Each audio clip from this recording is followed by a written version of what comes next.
The chevrons locked with mechanical precision, each engagement echoing through the gate room like a death knell. Major Samantha Carter watched the event horizon establish itself, that impossible curtain of shimmering energy that still defied complete understanding even after years of study. The wormhole's kawoosh vaporized the air before settling into its stable, vertical pool of blue-white light. Standard gate activation. Standard mission parameters.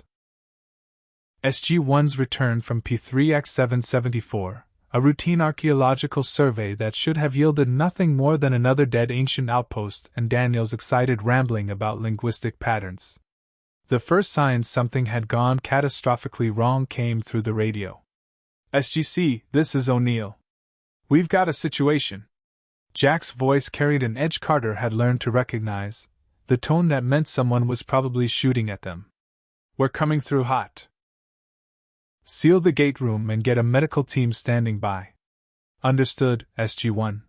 General Hammond's voice boomed across the gate room speakers. Iris holding open. "Medical team to the gate room, security teams on standby." Carter moved toward the ramp, her hand instinctively checking her sidearm. Through the shimmering event horizon, a figure stumbled forward, Teal'c, his staff weapon raised defensively, walking backward while firing through the gate. Then Daniel, practically dragging equipment, his face pale with something Carter had rarely seen on the archaeologist, existential terror. Jack came through next, P-90 raised, firing controlled bursts back through the wormhole at something on the other side. "Close the iris!" Jack shouted. "Close it now!" Hammond's hand slammed the control. The titanium barrier spiraled shut with a metallic shriek, but not before something else came through the gate. It moved like liquid shadow given form, its body composed of hundreds of interlocking metallic blocks that flowed and reconfigured with each movement. A replicator. But this one was different from the insected variants they'd encountered before. It stood nearly 6 feet tall, vaguely humanoid, its surface rippling with corrupt adaptation algorithms. Fifth's work. The human form replicator's experiments were growing more sophisticated, more dangerous. The replicator's head, if it could be called that, swiveled toward the nearest computer console.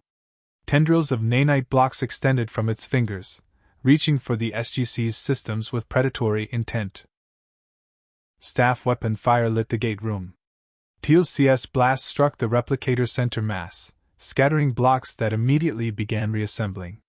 Security teams opened fire from the observation deck, bullets sparking harmlessly off metallic surfaces. Carter raised her own weapon, knowing conventional arms were useless but firing anyway because standing still meant death. The replicator lurched toward the control room, blocks reconfiguring into blade-like appendages. It would reach the computers in seconds. Once connected to Earth's systems, it could replicate exponentially. One replicator could become 1,000,000. 1,000,000 could consume a world. Then the event horizon erupted again. A figure in black armor crashed through the wormhole with the force of a meteor strike, trailing wisps of Cherenkov radiation from the gate's dematerialization effect. 7 feet of darkness and menace, cape billowing despite the recycled air, a mechanical respirator hissing with rhythmic precision that sounded like death itself breathing. In one gauntlet hand, the figure held a cylinder of black metal. The cylinder ignited with a snap hiss that cut through the chaos. A blade of coherent crimson energy extended 3 feet from the hilt, humming with barely contained power that made Carter's physicist's brain scream impossible questions about plasma containment and energy density. The armored figure moved with preternatural speed, crossing the distance to the replicator in 3 massive strides. The red blade came down in an arc too fast to follow, slicing through metallic blocks like they were nothing. The replicator's arm fell away, blocks scattering across the floor, unable to rejoin the main body because the energy blade had somehow disrupted their cohesion at the molecular level. "Cease fire!" Hammond's voice boomed. "All personnel, cease fire!" The security teams hesitated, weapons still trained on both the replicator and the new arrival. Carter's finger remained on her trigger, but she didn't shoot. She watched, transfixed, as the dark figure moved through combat forms that looked almost choreographed, an ancient dance of violence and precision. The lightsaber. Her mind supplied the word from classified reports about theoretical energy weapons, carved through the replicator's torso, each strike deliberate and economical. The replicator tried to adapt. Blocks reconfigured, forming a blade to match the stranger's weapon. They clashed with a shower of sparks, energy meeting reconstructed matter. For 3 heartbeats, they were locked together. Then the armored figure raised his free hand. Carter felt it, a pressure in the air, a fundamental wrongness that made her inner ear scream and her vision blur at the edges. The replicator flew backward as if struck by an invisible giant's fist, slamming into the concrete wall hard enough to crater the reinforced surface. Blocks scattered like shrapnel. The figure strode forward, lightsaber raised for a killing blow. "Wait!" Daniel's voice cut through the moment. The archaeologist stepped forward, hands raised in a placating gesture that Carter thought was either incredibly brave or monumentally stupid. "Wait, please. It's contained. You don't have to." The helmeted head turned toward Daniel with the slow, inexorable movement of a predator sizing up prey. Through the triangular lenses of the mask, Carter could see nothing, no eyes, no humanity, just darkness and the faint glow of indicator lights on the respiratory apparatus. When the figure spoke, its voice was a deep mechanical rasp that seemed to come from everywhere and nowhere, filtered through the vocabulator with bass harmonics that vibrated in Carter's chest. "You do not command me." The lightsaber came down. The replicator's central processing core split in half with a shriek of tortured metal.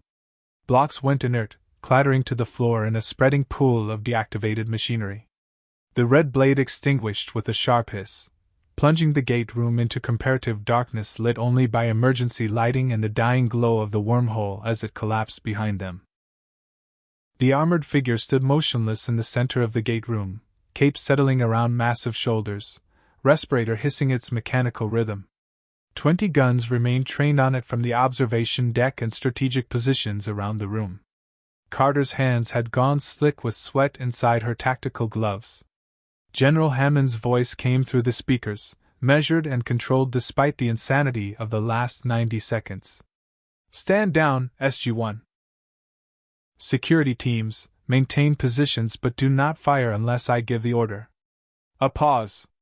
"Colonel O'Neill, report." Jack moved slowly up the ramp, P-90 still raised but pointed at the floor, a compromise between ready and non-threatening. "Sir, we encountered a replicator infestation on P3X774.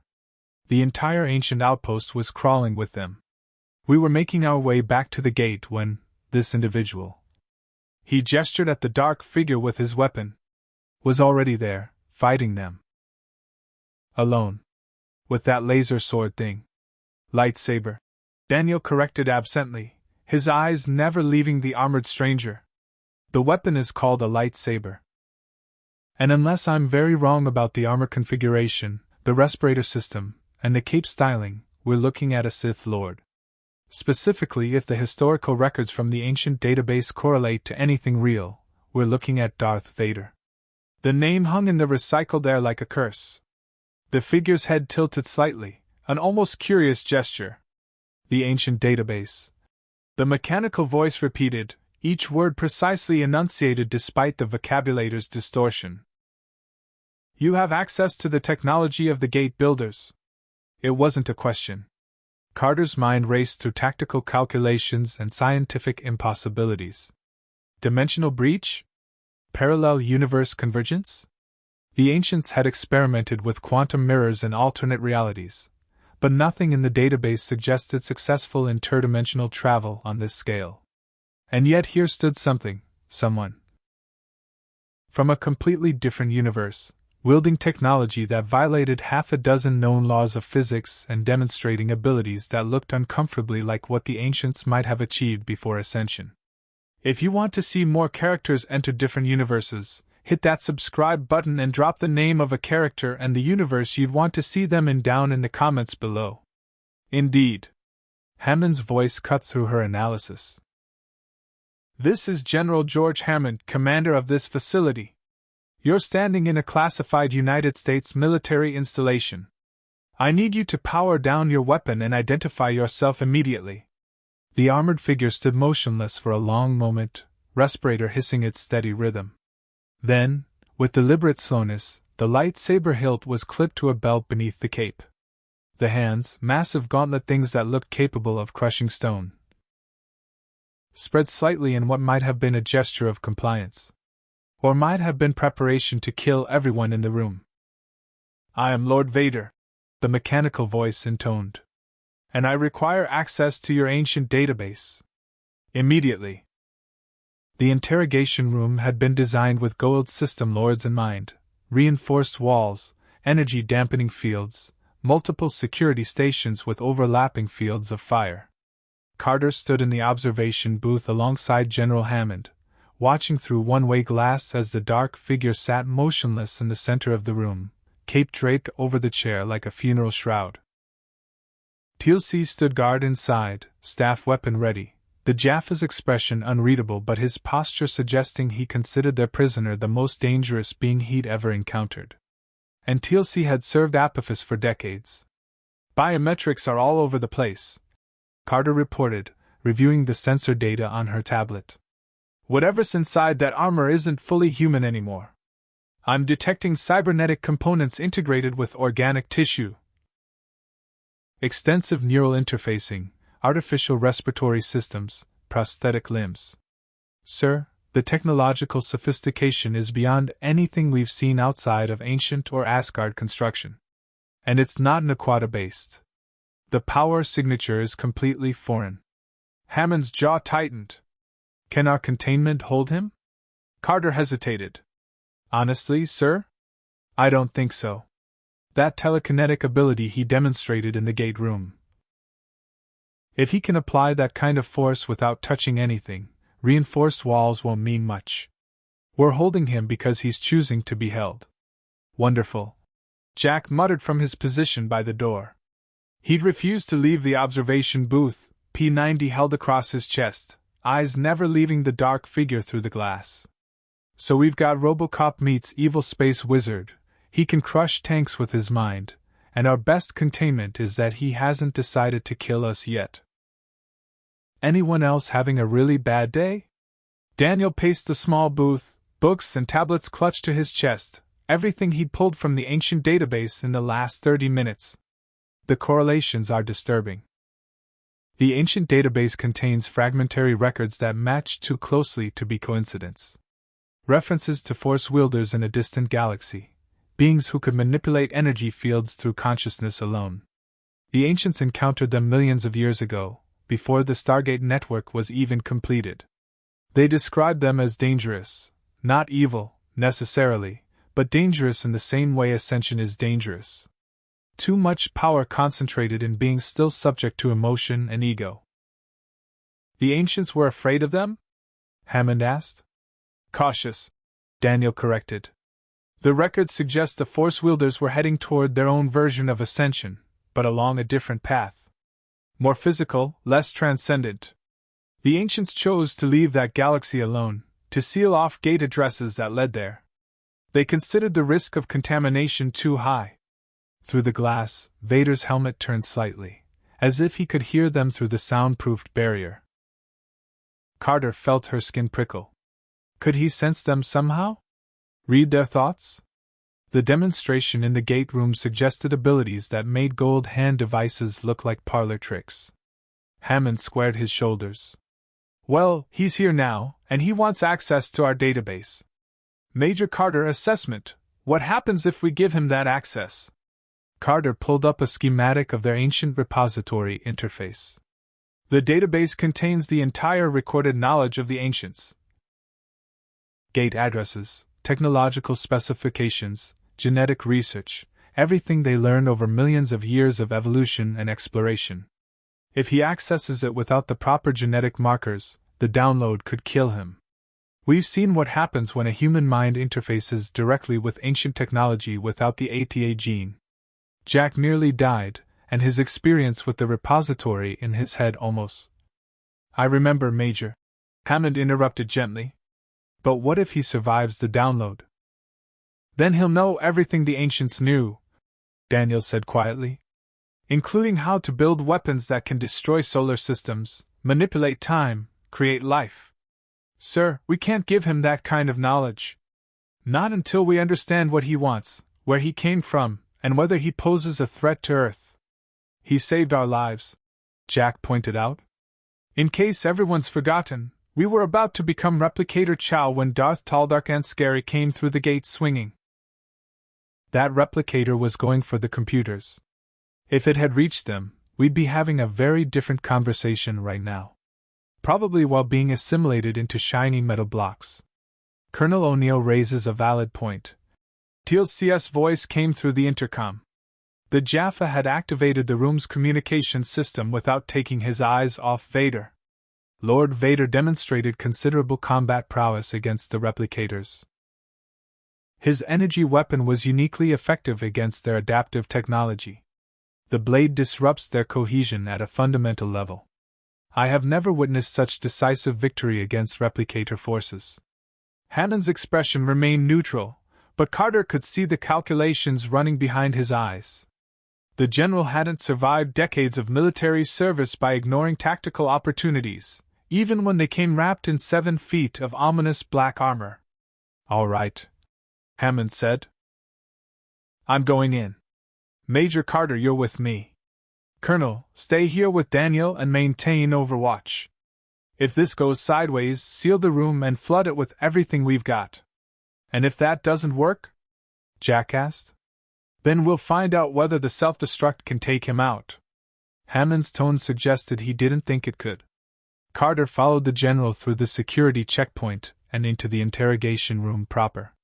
The temperature seemed to drop 10 degrees as they entered. Vader's presence filled the space like a physical weight, the mechanical rhythm of his respirator marking time like a countdown to some inevitable confrontation. Up close, the details of the armor became clearer. Scorch marks across the chest plate, recent damage that suggested recent combat. Scratches on the helmet's surface, each one a testament to violence survived. The cape showed burn patterns consistent with energy weapon impacts.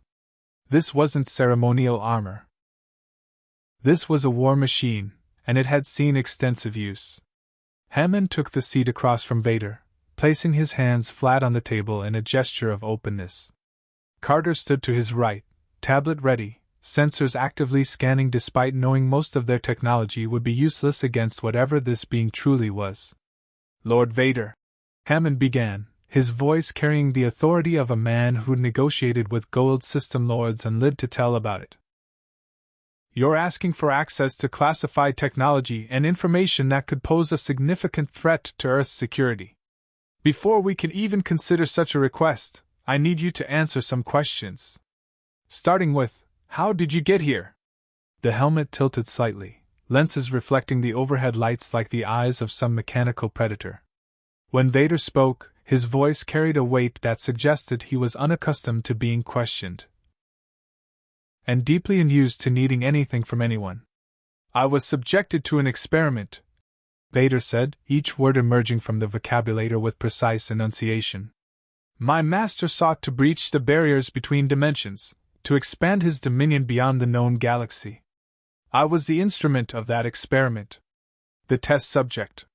The last 2 words carried an undercurrent of bitterness that the mechanical distortion couldn't quite hide.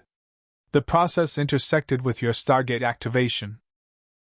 The resonance cascade pulled me through dimensional barriers into this reality. Your master, Daniel's voice came through the intercom, unable to contain his curiosity even from the observation booth. Emperor Palpatine?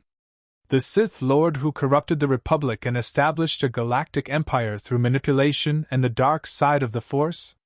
Vader's hand clenched into a fist on the table. The metal groaned under the pressure. You know much about matters that should be unknown in this dimension. The ancient database, Carter explained, pulling up her tablet to show the fragmentary records Daniel had compiled. They encountered your galaxy millions of years ago. The records are incomplete, but they reference Force wielders, Sith, Jedi, enough to establish a baseline understanding. The ancients considered your people dangerous enough to seal off gate addresses leading to your galaxy. They didn't want contact. Wise of them, Vader said. The Sith would have seen the Stargate network as a tool for conquest. The Jedi would have sought to control it, to prevent its misuse. Both would have destroyed much in their conflicts over such power. And you? Hammond leaned forward slightly. What do you see when you look at the Stargate? The respirator hissed several cycles before Vader answered. A door. Perhaps the only door I have. The experiment that brought me here was meant to be one way. My master does not tolerate failure. I failed him on Mustafar. I lost. The mechanical voice faltered, the first sign of anything approaching vulnerability. I lost everything that mattered. I suspect he sent me here not to test dimensional travel, but to dispose of a broken tool. Carter's sensors spiked. The emotional admission had triggered something, energy fluctuations around Vader's armor, minute variations in the local electromagnetic field. Whatever the force was, it responded to his emotional state. She made notes, mine already racing through theoretical models of consciousness-directed energy manipulation. You believe you can't return home? Hammond said. It wasn't a question. I do not know. Vader's helmet turned toward Carter, seeming to focus on her tablet despite the opaque lenses. That is why I require your ancient database. If these gate builders achieved dimensional manipulation, if they understood the fundamental architecture of reality deeply enough to create stable wormholes across space, then perhaps their knowledge contains the key to breaching dimensional barriers. Perhaps I can find a way back. Or, he paused. Perhaps I will find reasons not to return. The admission hung in the recycled air. Carter exchanged a glance with Hammond. This wasn't the demand of a conqueror or the threat of a tyrant. This was something more complicated, a desperate request from someone who had lost everything and found himself trapped in an alien universe with no way home. Before Hammond could respond, alarms shrieked through the facility. Red emergency lighting flooded the interrogation room. Teal CS staff weapon hummed to active status. General Hammond to the control room. The intercom crackled. Sir, we've got an unscheduled off-world activation. The IDC is... Sir, it's a Goa'uld signature. System Lord Ball. He's requesting permission to send through an emissary under flag of truce. Hammond was on his feet immediately. Absolutely not. Close the iris. Sir, the message says he knows about our visitor. He's offering trade negotiations. He says he has information about how Lord Vader arrived and how he might return home. Carter's blood went cold. Ball was the most cunning of the System Lords, a strategic genius who'd survived countless challenges through intelligence rather than brute force. If he already knew about Vader, if he'd somehow detected the dimensional breach... Vader rose from his chair with the fluid grace of a predator, cape billowing. The false gods of this galaxy moved quickly. They detected my arrival through the gate network. His hand moved to the lightsaber at his belt. I have encountered beings who claim divinity before. They are all the same beneath the pretense, parasites seeking worship to mask their inadequacy. Lord Vader, Hammond said sharply. Stand down. We handle diplomatic situations in this facility according to established protocols. The helmet turned toward Hammond, and for a moment Carter thought Vader would simply ignore the order, would walk through them like they were inconvenient obstacles between him and whatever Ball represented. Then, surprisingly, he nodded once. As you command, General. But understand this, I have felt the presence of the one called Ball through the Force. He is powerful, cunning, and utterly corrupt. Whatever he offers will come with a price you cannot afford to pay. And if he moves against you... The respirator hissed. I will not hesitate to end him, protocols or not. The control room crackled with tension as Hammond stared at the active Stargate, its shimmering event horizon pulsing with barely contained energy. The iris remained closed, a titanium barrier between Earth and whatever Ball had waiting on the other side. Carter stood at her station, fingers flying across the console as she analyzed the incoming signal. The transmission is on a continuous loop, she reported. Bale's offering a face-to-face meeting. He says he'll come through alone, unarmed, under formal parley conditions. He's even offering to submit to our scanning protocols and security measures. It's a trap, Jack said flatly from his position near the blast doors. Ball doesn't do alone and unarmed. Last time he offered peaceful negotiations, we ended up with a foothold situation and 3 dead Marines. Vader stood near the observation window, a dark silhouette against the glow of the gate room below. Since entering the control room, he'd remained motionless except for the steady rise and fall of his respirator. But Carter could feel something emanating from him, not quite pressure, not quite heat, but a presence that made the air feel heavier, charged with potential violence. O'Neill is correct, Teal'c agreed, taking position on Vader's opposite side. The Jaffa warrior's staff weapon remained at ready, though Carter suspected even Teal'c understood how inadequate it would be if Vader decided to act. Bael's cunning exceeds that of most system lords. He would not expose himself to danger without overwhelming advantage. And yet he knows about Vader, Daniel said, reviewing the transmission data on his own screen. The message specifically references the warrior from beyond the veil. That's not standard Goa'uld terminology. Bael's done his homework. He knows something about dimensional travel, about where Vader came from. Which means he might actually be able to help. Hammond finished grimly. Or he's baiting a trap using information he knows we desperately need. Vader's helmet turned toward the general. You seek my counsel, Hammond. It wasn't a question, but Hammond nodded anyway. You've dealt with beings like Baal before. You said you've encountered those who claim divinity. What's your assessment? The respirator cycled several times. Carter watched energy fluctuations spike on her sensors. Vader was doing something, reaching out with whatever the force was, probing beyond the iris into the wormhole itself. The readings made no sense. Quantum entanglement where there should be none. Probability matrices shifting in response to conscious observation. He is not alone, Vader said finally. I sense 3 others concealed in what you would call cloak technology. Hatak-class vessels in orbit around the planet from which he transmits. He brings an army massed as peaceful overture. The helmet tilted slightly. But his curiosity is genuine. He desires to understand what I am, how I function. This Baal collects knowledge as other tyrants collect territory. He sees me as a prize to be studied, perhaps duplicated. Can you read his intentions through the gate? Carter asked, unable to suppress her scientific curiosity despite the tactical situation. Not intentions precisely, Vader replied. The Force allows me to sense emotions, disturbances in the living energy that connects all beings. This Baal radiates calculation and ambition. Also, fascination. He has encountered something recently that has made him desperate for knowledge beyond his current understanding. Hammond's eyes narrowed. Anubis. Sir? Carter looked up from her console. The Takare intelligence reports, Hammond explained. 3 weeks ago, Baal lost 2 motherships to Anubis's fleet. Complete destruction, no survivors. The Takare analysts couldn't explain the weapon signatures. Jacob said the technology was beyond anything the system lords possessed, possibly ancient in origin. He turned to Vader.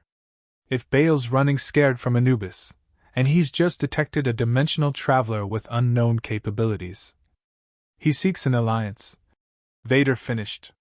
Or more precisely, he seeks to acquire me as a weapon against a superior foe. The desperate tyrant's gambit, gain power through any means necessary, even if it requires courting danger. So we refuse his request, Jack said. Tell him to take his snake head and slither back to whatever hole he crawled out of. Problem solved. Except he has information we need, Daniel countered. If Baal knows something about how Vader arrived, about the dimensional breach mechanics, that knowledge could be crucial. Not just for Vader but for Earth. What if the experiment that brought him here created a permanent weakness in dimensional barriers? What if other things start coming through? The possibility hung in the air like a death sentence. Carter's mind immediately began calculating worst-case scenarios. If the Goa'uld gained dimensional travel technology, if the Ori discovered alternate universes to conquer, if the replicators found a way to spread beyond this reality.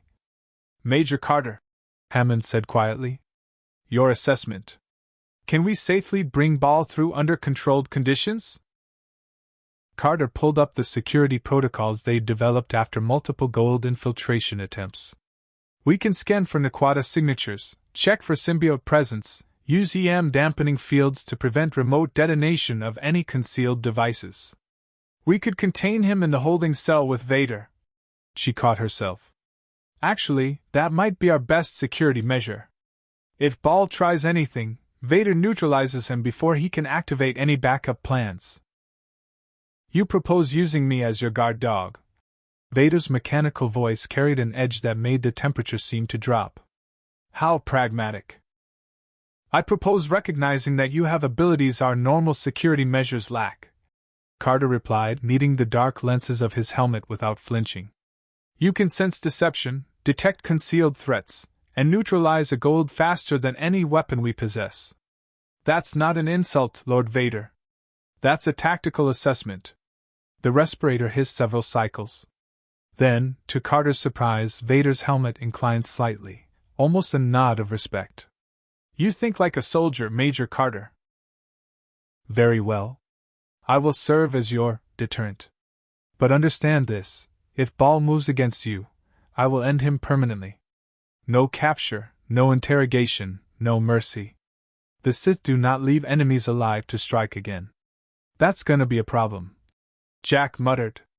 We kind of have rules about summary execution, even for parasitic snake aliens who really deserve it. Then I suggest you ensure Ball behaves himself. Vader replied. Because I will not. Hammond was silent for a long moment, weighing the risks against potential gains. Finally, he straightened. All right. We bring Ball through under full security protocols. Major Carter, I want every sensor we have active and recording. TLC, you're in the gate room with a full security detail. Colonel O'Neill, observation booth with sniper support. Daniel, you'll handle initial communication. Ball might be more talkative with someone who speaks fluent Goa'uld and Ancient. He turned to Vader. And you, Lord Vader, will remain in the control room with me. You'll serve as our early warning system and our last line of defense if this goes sideways. Acceptable, Vader said. Hammond moved to the communication console. This is General Hammond. Open a channel to Bale's transmission. The view screen flickered to life. Bale's face appeared, perfectly human in appearance except for the gold tattoo on his forehead and the predatory intelligence in his eyes. He wore the elaborate armor of a system lord, black and gold, designed to intimidate and impress. When he smiled, it didn't reach those cold, calculating eyes. General Hammond. Bale's voice carried the resonant overlay characteristic of Goa'uld's speech. How delightful to speak with you again. I trust you received my message regarding our mutual interest. I received it, Hammond replied, his tone neutral. You claim to have information about our recent visitor. Information about dimensional travel. I'm listening, but I'm not making any deals until I hear what you're offering and what you want in return. Bale's smile widened. Direct as always. Very well. I offer this, knowledge of the experiment that breached dimensional barriers, conducted by an entity called Palpatine in a distant galaxy. I have been monitoring unusual energy signatures across the gate network for some time, a hobby of mine, you might say. The dimensional breach created ripples that my sensor arrays detected. I know how your Dark Warrior arrived. More importantly, I know that the breach remains partially open, creating instability that could collapse into catastrophic dimensional convergence. Carter's fingers flew across her console, pulling up the gate diagnostic logs from Vader's arrival. The energy signatures had been anomalous, but she'd attributed them to the replicator activity and the lightsaber's unusual properties. If Ball was right, if the dimensional breach was still active. And what do you want in exchange for this information? Hammond asked. Simple, Ball replied. I want to study your visitor. Not harm him, not capture him, merely observe his capabilities and understand the technology that sustains him. You see, General, I face a threat that conventional Goa'uld forces cannot defeat. Anubis has acquired ancient knowledge that allows him to construct weapons beyond my ability to counter. I need an advantage. Your Lord Vader might provide that advantage, or at least insights into how to develop it. You want me to hand over a sentient being for your experiments? Hammond said flatly. That's not going to happen. I anticipated your moral objections, Ball said smoothly. Which is why I'm also offering this. Anubis is searching for the same dimensional breach that brought your warrior here. He believes it can lead him to weapons and technology from other universes. An infinite arsenal for his conquest. If you do not seal that breach soon, Anubis will exploit it. And unlike your Vader, what comes through next may not be so discriminating about who it kills. The control room fell silent except for the steady hiss of Vader's respirator. Carter checked her sensors again, running calculations on the probability of Ball telling the truth. The energy signatures supported his claims about dimensional instability. If he was right about Anubis, he speaks truth about Anubis, Vader said suddenly. I sense the entity he describes, a consciousness touched by something beyond normal existence. Half ascended, you called such beings. This Anubis has tasted power beyond mortal comprehension and hungers for more. He will seek the dimensional breach. And he will use it. Bale's image flickered as he leaned forward, his expression shifting from smug confidence to genuine interest. The warrior speaks. How fascinating. General Hammond, it seems we both understand the stakes. Allow me to come through. We will discuss terms in person. I give you my word as a System Lord that I come in peace and will submit to your security protocols. The word of a Goa'uld is worthless. Teal's CS voice came through the intercom. The word of this Goa'uld has kept him alive for thousands of years. Ball countered. I am not Apophis, General. I do not make suicidal gestures or empty threats. I am a businessman. I deal in information and mutual advantage. Right now, our advantages align. You need knowledge to seal the dimensional breach and protect your world from Anubis. I need understanding of technology that might level the playing field against a half-ascended madman. We both need to ensure that breach doesn't become a highway for horrors from infinite universes. Hammond looked at Vader. Your assessment? The dark helmet turned toward the view screen, studying Bale's image with unreadable intensity. He is arrogant, manipulative, and utterly self-serving. He would betray any alliance the moment it became advantageous. But in this moment, his self-interest aligns with your survival. He genuinely fears this Anubis. And he genuinely needs knowledge I possess. Can you protect us if he tries something? Hammond asked quietly. Yes. The single word carried absolute certainty. Hammond took a deep breath, then nodded. All right, Ball. You may come through. Alone. Submit to our scanning protocols, weapons check, and containment procedures. Any deviation from agreed terms and we'll close the iris with you halfway through. Clear? Bale's smile returned, sharp as a knife. Crystal clear, General. I look forward to our productive discussion. And to meeting the Dark Lord in person. I suspect we have much to discuss. The transmission ended. Hammond turned to his team. Everybody to your stations. This is either going to give us crucial intelligence, or go catastrophically wrong. Major Carter, I want every weapon system we have ready to fire on my command. Colonel O'Neill, if Ball so much as twitches wrong, you have authorization to shoot. Best order I've gotten all week. Jack replied. Carter activated the iris controls, her heart pounding. Through the observation window, she watched TLC take position in the gate room, staff weapon raised, a dozen Marines deploying around the ramp with P-90s at the ready. The event horizon rippled. A figure stepped through, materializing in a shower of Cherenkov radiation. Ball emerged with his hands raised, dressed not in elaborate armor but in simple robes, his expression carefully neutral. He descended the ramp slowly, allowing the security teams to surround him. Weapon scan negative, one of the Marines reported. Naquada's signature confirms Goa'uld symbiote presence, but no concealed devices detected. Welcome to Earth. Daniel's voice came through the gate room speakers, speaking in Goa'uld. Please proceed to the holding area for debriefing. Bale's eyes swept the gate room, taking in the technology, the security measures, the sheer amount of firepower pointed at him. When his gaze lifted to the control room window, he locked eyes with Vader's dark silhouette. His expression shifted, just for a moment, from calculated confidence to something approaching genuine awe. Magnificent, Ball whispered. Absolutely magnificent. The dimensional breach appeared as a tear in space-time itself, radiating distortions that affected nearby gate connections.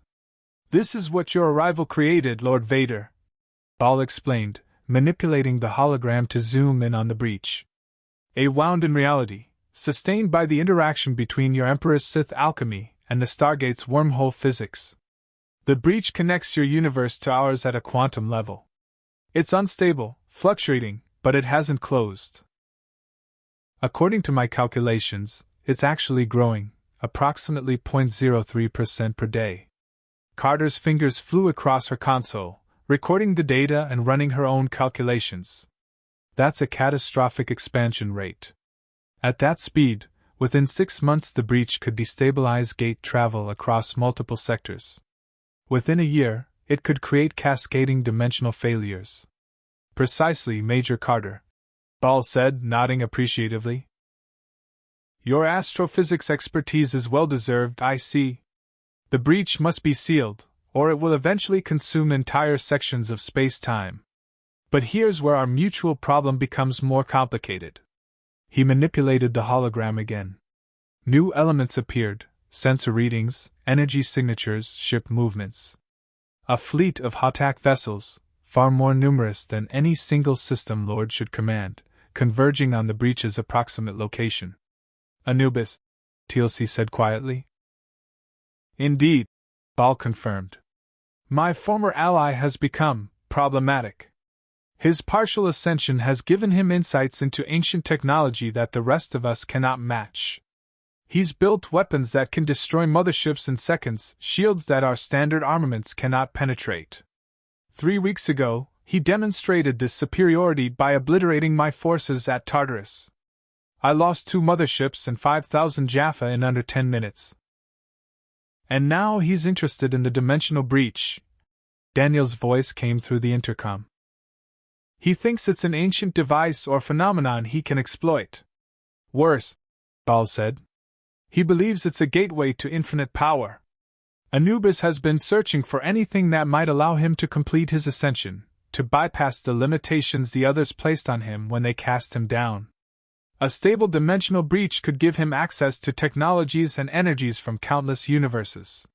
He could become truly unstoppable. Vader rose from his chair with liquid grace that belied his massive armored form. He approached the hologram, studying it with intensity Carter could feel even through the observation glass. His gauntleted hand reached out, passing through the projected image of the breach. I sense it, Vader said quietly.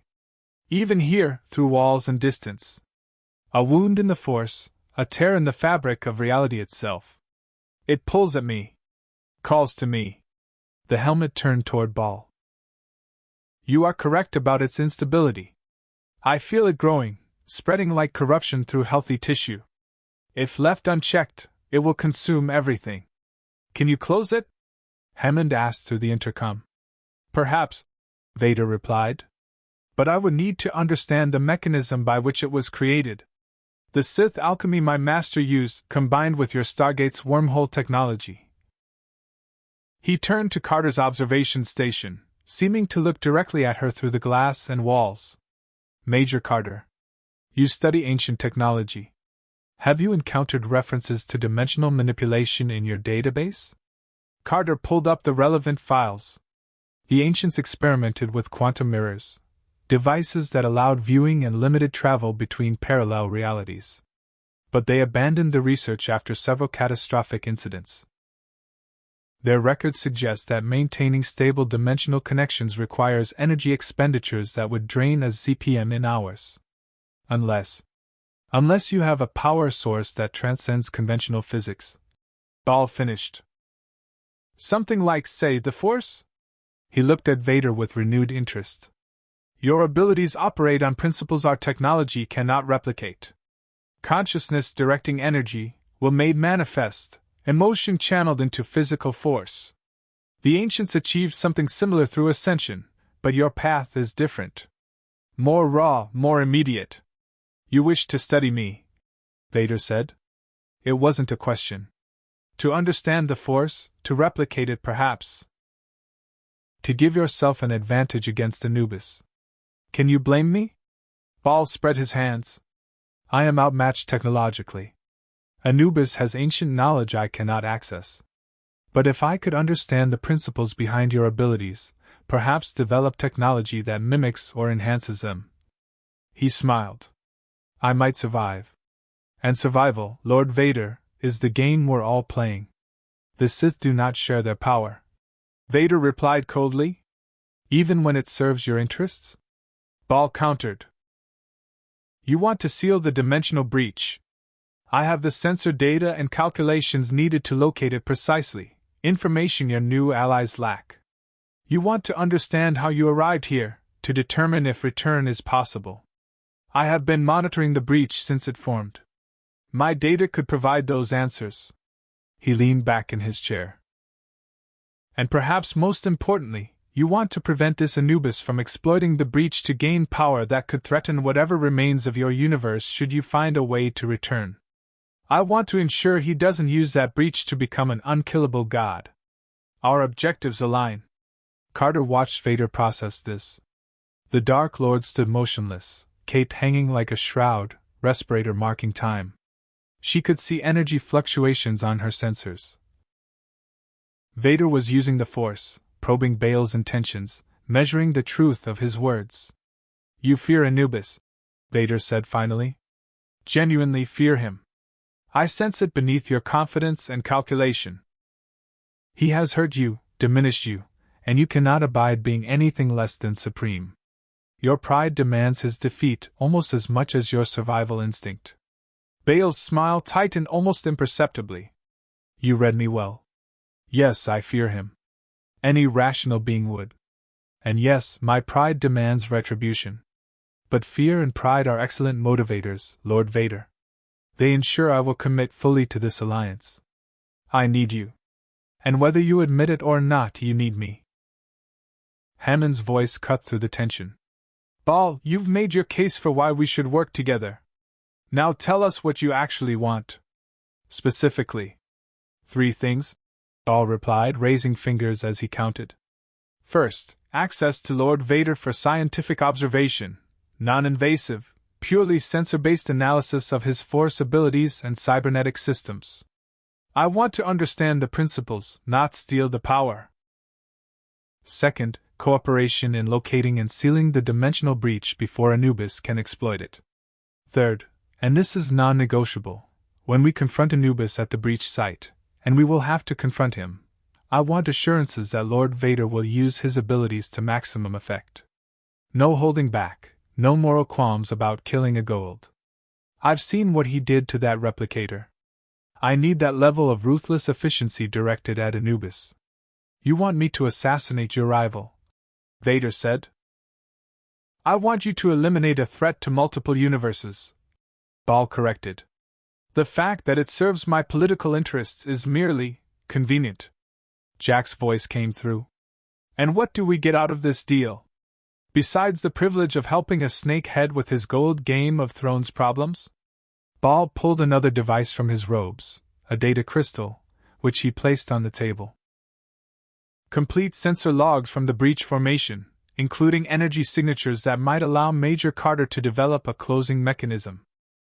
Gate addresses for supply depots where I've stored technology acquired from Anubis's forces, weapons and shields that might help Earth defend itself when the inevitable retaliation comes. And this. He smiled. Intelligence on Anubis's fleet movements, base locations, and current research projects. Everything I've gathered in 3 months of intensive spying. Consider it a down payment on good faith. There's no such thing as good faith with the Goa'uld, Daniel said through the intercom. True, Ball acknowledged. But there is such a thing as mutually assured destruction.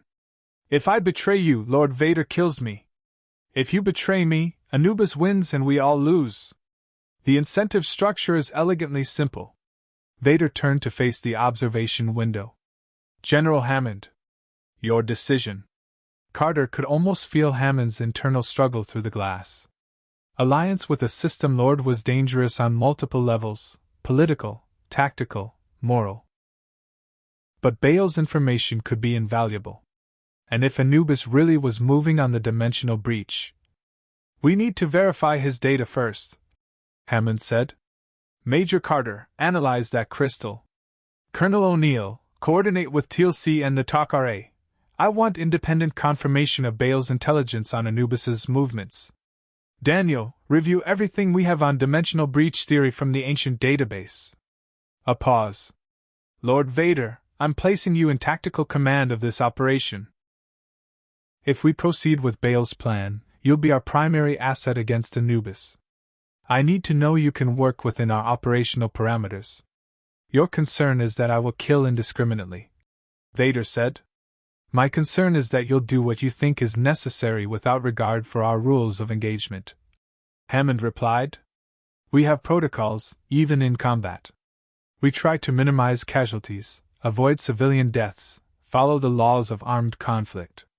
Can you operate within those constraints? The respirator hissed several cycles. General Hammond, I have committed atrocities in service to my master. I have killed without remorse, destroyed without hesitation. I am not a hero. I am not redeemed. I am what the Empire and the Sith made me, a weapon. The mechanical voice softened almost imperceptibly. But I am also aware of what I have lost, of what I have become. If there is a path to something other than endless darkness, I would walk it. Your protocols may be that path. I will follow them, unless doing so results in catastrophic failure that costs innocent lives. That's about as good as we're going to get, Jack muttered. Hammond was silent for a long moment. All right. We proceed with cautious cooperation. Ball, you'll remain under guard and observation at all times. Any deviation from agreed terms and the alliance ends. Immediately and permanently. Lord Vader, you're authorized to use necessary force to seal the dimensional breach and neutralize Anubis's forces. Try to keep the body count to actual combatants. Understood, Vader replied. Ball smiled triumphantly. Excellent. Then shall we begin planning our assault? I believe we have a false god to dethrone. The briefing room had never felt this crowded, despite only 8 people occupying it. Carter stood at the head of the table, holographic projections from Baal's data crystal floating above the surface in layers of complex astronomical data. Vader occupied the corner like a living shadow, arms crossed, cape draped over his shoulders. Ball sat with the casual confidence of someone attending a business meeting rather than a war council. Jack, Daniel, and Teal'c took positions that allowed clear firing lines to the system lord. Old habits died hard. Hammond presided from the head of the table, and Jacob Carter had arrived via Takare transport 2 hours ago, his symbiote Selmak contributing tactical analysis through their shared consciousness. This is insane, Jacob said, his voice carrying Selmak's harmonic overlay as the symbiote spoke through him. We're planning a joint operation with Ball. Ball, who has betrayed every alliance he's ever made, who engineered the downfall of at least 6 rival system lords through deception and murder, who once tried to steal a time machine to retroactively conquer Earth. I prefer to think of that as creative problem-solving. Ball interjected smoothly. And in my defense, the time machine plan would have worked if SG-1 hadn't interfered. Not helping your case, Jack said. The Takare's concerns are noted, Hammond said firmly. But we're not here to debate past grievances. We're here to address an immediate threat. Major Carter, what did your analysis of Baal's data reveal? Carter pulled up the sensor readings, her fingers manipulating the holographic interface with practiced ease. The dimensional breach is located in the Kalayam system, approximately 300 light-years from Earth. The system contains 7 planets orbiting a yellow dwarf star. The breach itself is positioned at the Lagrange point between the 4th and 5th planets, a gravitationally stable region where subspace anomalies tend to concentrate. She zoomed in on the breach's energy signature. Bale's data is accurate. The breach is growing exponentially, and the energy readings match the theoretical models for Sith alchemy intersecting with wormhole physics. If we don't close it within 72 hours, the cascade effect will become irreversible. 72 hours, Daniel repeated. That's not much time for planning an operation against a system lord with ancient-level technology. Which is precisely why Anubis has already mobilized his fleet, Ball said, manipulating his own holographic controls to overlay new data. 6 Hatak motherships arrived in the Kalayam system 18 hours ago. They're establishing a perimeter around the breach and deploying sensor arrays. Anubis himself is en route aboard his flagship, a vessel that makes standard Hataks look like children's toys. The hologram shifted to show a massive pyramid ship, easily 3 times the size of a normal Goa'uld mothership. Its surface was covered in what appeared to be ancient technology integrated directly into the hull. Weapons emplacements that glowed with the distinctive orange energy of ancient drone weapons, shield generators that pulsed with power signatures Carter had only seen in the Atlantis database. That's impossible, she breathed. Those are ancient defense systems. How did he? Anubis spent thousands of years searching for ancient technology before his partial ascension, Selmak explained through Jacob. When the others cast him down for breaking their rules, he retained knowledge of where to find ancient outposts, caches, and experimental facilities. He's been systematically looting them, integrating ancient technology with Goa'uld systems. The result is a hybrid weapons platform that we cannot match through conventional means. Vader stepped forward, studying the flagship's design with professional interest. Impressive. Your Anubis understands the principle of overwhelming force. But ancient technology is still technology. It can be disrupted, disabled, destroyed. What are the vessel's vulnerabilities? Unknown. Ball admitted with obvious frustration. I've engaged his flagship twice. Both times, my weapons barely scratched his shields. The ancient defensive systems automatically adapt to incoming fire, redirecting power to compensate for damage. It's like fighting a learning machine that gets stronger with every attack. Then you attack differently, Vader said. You do not assault the fortress from the front. You infiltrate. You find the weak point from within. The helmet turned toward Carter. Major, these ancient systems require power. Significant power. Where does the flagship draw its energy? Carter pulled up the technical schematics, extrapolating from known Goa'uld and ancient designs. Standard Hatak power comes from Naquada reactors in the ship's core. But to run ancient weapons systems at this scale, Anubis would need something more substantial. Probably multiple zero-point modules, CPMs, ancient power sources that draw energy from subspace. If he's integrated ZPMs into the flagship's core systems. She ran calculations. The ship would be nearly invulnerable. ZPM output is orders of magnitude beyond anything we can generate.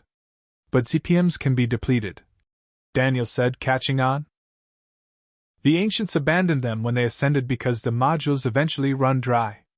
If Anubis is powering ancient weapons constantly, he's draining his ZPMs faster than normal operation would.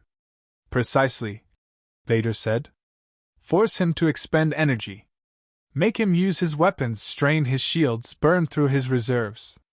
Then, when his power wanes, strike at the core. The gauntlet hand gestured to the hologram. I will provide the distraction. Your forces exploit the opening I create. You're talking about going aboard that ship, Jack said flatly. Alone. Against thousands of Jaffa, Anubis himself, and whatever ancient power death traps he's installed. That's not a plan. That's suicide with extra steps. I have survived worse odds, Vader replied. And I will not be alone. I will have the Force. TLC stepped forward, his expression grave. Lord Vader, I do not question your abilities. I have witnessed your power firsthand. But Anubis is not a conventional enemy. He has transcended death itself, existing partially outside normal reality. Even if you destroy his host's body, his essence may survive, ready to claim a new form. Then I will destroy him utterly. Vader said with absolute certainty. I have faced beings of immense power before. Jedi Masters who commanded armies, Sith Lords who bent galaxies to their will, even the Emperor himself, a being whose mastery of the dark side allowed him to cheat death through arcane rituals. I know how to kill what should not die. You sever their connection to the power that sustains them. You cut them off from their source. Selmak spoke through Jacob, the ancient symbiote's wisdom evident in the tone. The others, the ascended ancients, prevent Anubis from using his full ascended powers. They maintain a barrier that keeps him partially mortal. If that barrier could be strengthened, if Anubis could be pushed further from ascension rather than closer to it. The dimensional breach, Carter said suddenly. It's not just a gateway between universes. It's a wound in the fabric of reality itself. The kind of anomaly that might destabilize the barriers between dimensions, between physical and ascended states. If Anubis tries to use the breach to complete his ascension, the feedback might actually work against him. The breach could reject his ascended nature, force him fully into physical form, making him vulnerable. Vader finished. Mortal. Killable. The respirator hissed with something that might have been satisfaction. Then we use the breach as a trap. Lure him to it, let him believe he can exploit it for power, then turn his ambition against him. Baal leaned back in his chair, a slow smile spreading across his face. I'm beginning to understand why your Emperor kept you around, Lord Vader. That's a delightfully Sith approach to problem solving. Use the enemy's desire against them. Let their strength become their weakness. It is the way of the dark side. Vader acknowledged. Power corrupts, and the powerful are always vulnerable to promises of greater power still. Your Anubis will not resist the opportunity to complete his ascension. He will come to the breach. And we will be waiting.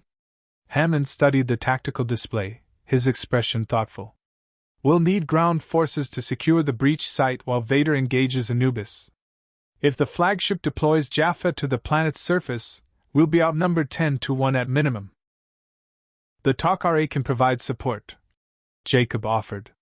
We have operatives positioned throughout the system Lord territories. I can call in markers, assemble a strike force of Takare and free Jaffa sympathizers. It won't match Anubis's numbers, but it might even the odds enough to hold the perimeter. I can contribute as well, Baal said. I have 3 Hotaks in reserve, manned by Jaffa loyal to me personally, or at least, loyal to the considerable payments I provide them. They can engage Anubis's fleet, draw fire away from the breach site. I don't expect them to win a direct engagement, but they can buy time. A sacrificial gambit, TLC observed. You would expend your own forces as a distraction. I would expend resources to preserve my existence. Baal corrected. Those Hotaks and Jaffa are valuable, but worthless if Anubis kills me and claims my territory. Better to spend them now in a calculated risk than lose everything to a superior force. Jack shook his head. I hate that his logic makes sense. I really hate it. The plan has merit, Vader said. But it requires precise timing and coordination. The Takare and Baal's forces engage the fleet. I board the flagship and force Anubis to expend his reserves defending against me. When his power wanes, he will retreat to the breach, believing it can restore his strength. Major Carter and a technical team will be positioned at the breach site with equipment to seal it the moment Anubis attempts to interface with it. The feedback will trap him in physical form. Then, the respirator hissed. Then I end him. Carter pulled up the ancient database entries on dimensional mechanics. Sealing the breach will require a precisely calibrated energy pulse delivered at the exact moment Anubis makes contact with it. Too early and he escapes. Too late, and he might successfully use it to ascend. We're talking about microsecond timing windows. Can it be done? Hammond asked. Carter met his eyes.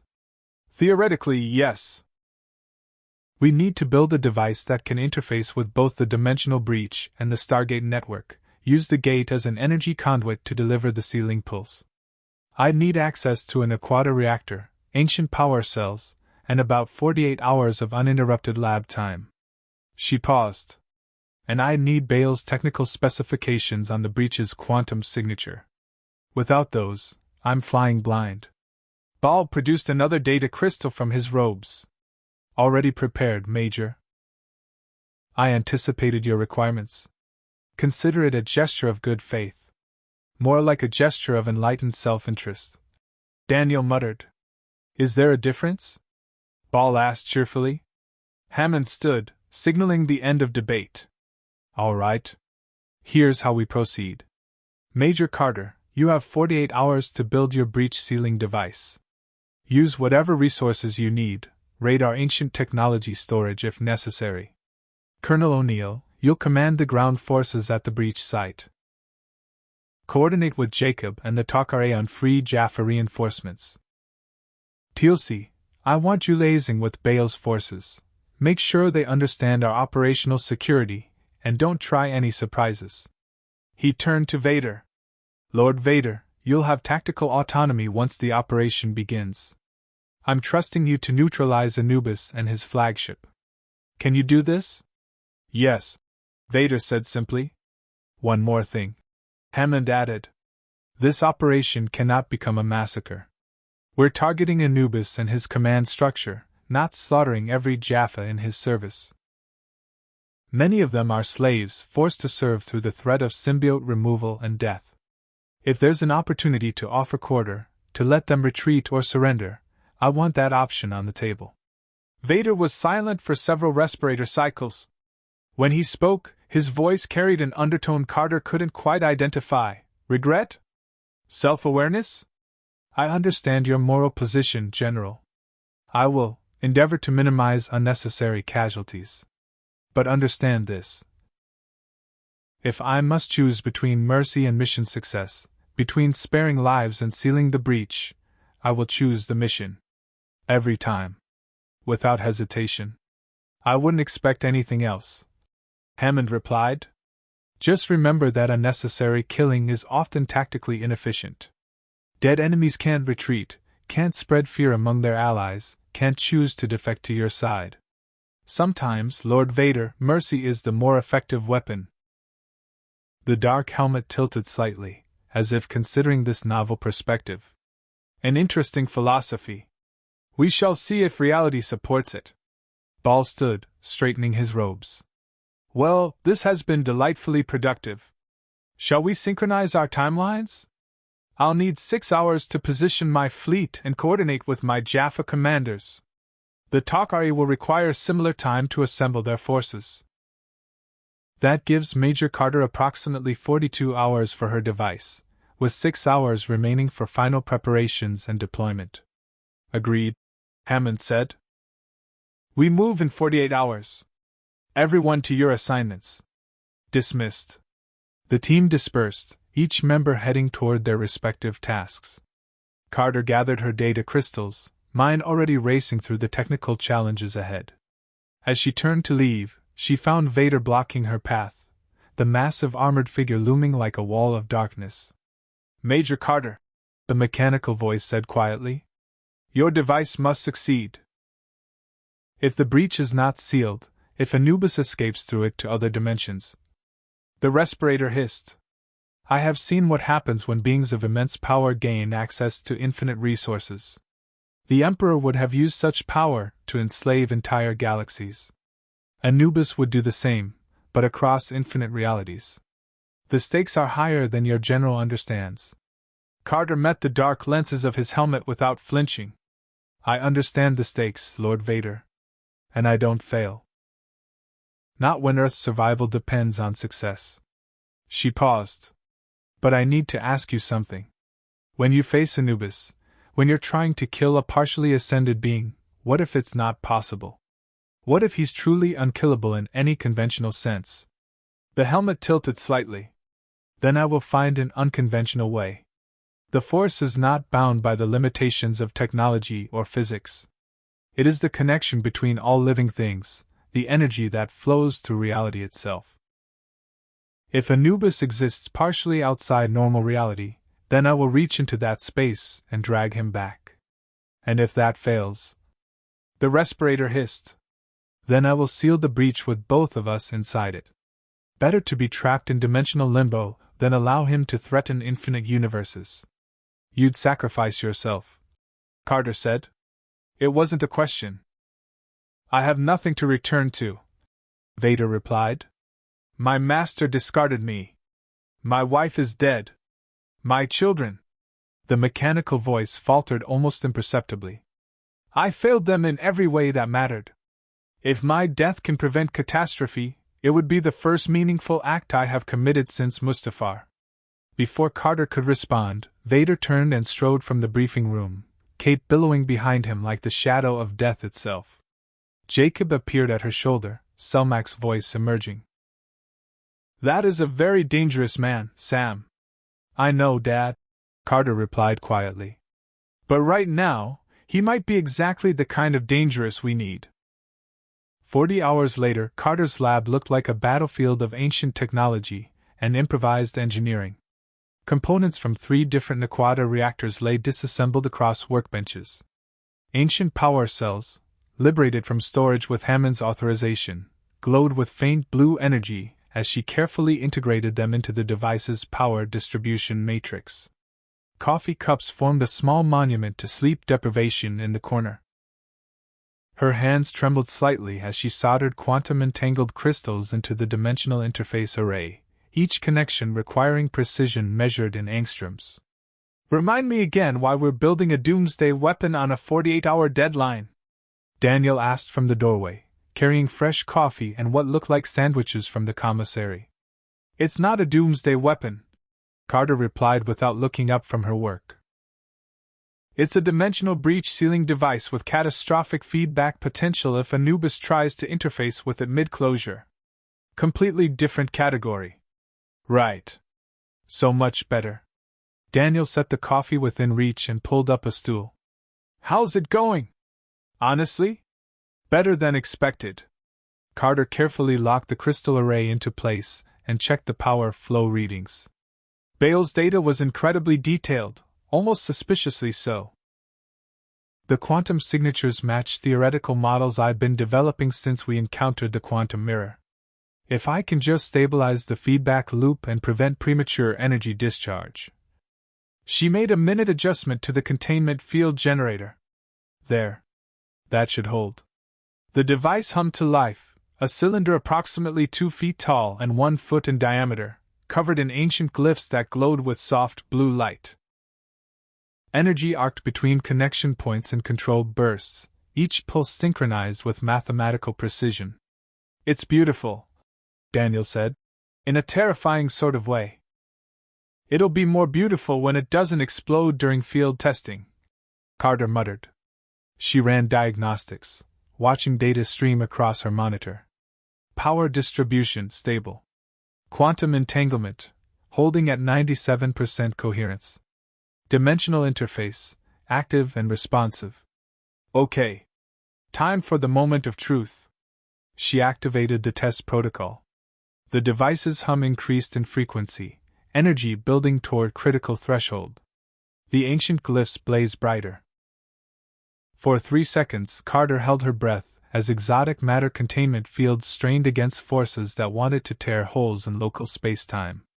Then the device powered down smoothly, energy dissipating in controlled stages until only residual glow remained. Diagnostics show successful test cycle, Carter breathed. No containment failures, no quantum instabilities, no catastrophic anything. Daniel, I think it actually works. You think or you know. In theoretical physics, think is as good as it gets until you test it in real-world conditions. She rubbed her eyes, exhaustion catching up with her. But based on every model I can run, this device should seal the dimensional breach the moment Anubis makes physical contact with it. The feedback will force his partially ascended consciousness into full physical manifestation. After that, she trailed off. After that, Vader kills him, Daniel finished quietly. Sam, are we sure about this? About trusting Vader to execute a system, Lord? I know Anubis is dangerous, probably the most dangerous threat we've ever faced, but we're essentially signing up for an assassination mission with the Sith Lord as our primary weapon. Carter was quiet for a moment, organizing her thoughts. I've been analyzing Vader's behavior since he arrived. The Force abilities, the tactical thinking, the way he carries himself, Dad and Selmak are right. He's incredibly dangerous. But he's also... She struggled for the right words. Broken. Everything about him screams trauma and loss. That armor isn't just life support, it's a prison. He's trapped inside it, unable to escape what he's become. And I think part of him wants redemption, even if he doesn't believe he deserves it. You sound like you're sympathizing with him. I'm trying to understand him. Carter corrected. There's a difference. Understanding doesn't mean approval. But if we're going to work with him, if we're going to trust him in the field, we need to know what drives him. And I think what drives Vader is the memory of who he used to be before everything went wrong. Daniel was quiet for a moment, then nodded slowly. Anakin Skywalker. The Jedi Knight who fell to the dark side. The ancient database fragments mention him, a prophecy about bringing balance to the Force, a hero of the Clone Wars who became the Emperor's enforcer. The tragedy is that he had a choice, and he chose wrong. We all make choices we regret, Carter said softly. The question is whether we get a second chance to make different ones. Before Daniel could respond, the lab door opened. Vader entered, his massive form filling the doorway, cape brushing the floor. The respirator's mechanical rhythm seemed louder in the confined space, each breath a reminder of what the Dark Lord had lost. Major Carter, Vader said. I sense your success through the Force. The device is complete. How did you? Carter stopped herself. Right. Force abilities. Sensing disturbances in reality, probability shifts, that kind of thing. Precisely. Vader approached the device, studying it with intensity that made Carter instinctively protective of her work. Elegant design. You have incorporated ancient principles with exceptional skill. This will serve its purpose. That's the plan, Carter replied.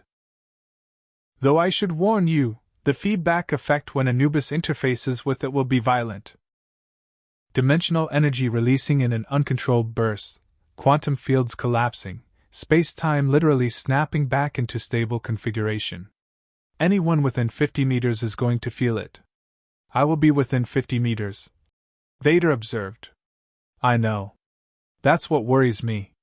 Carter pulled up the estimated energy release calculations. The feedback could disrupt your armor's systems, maybe even temporarily disable your life support.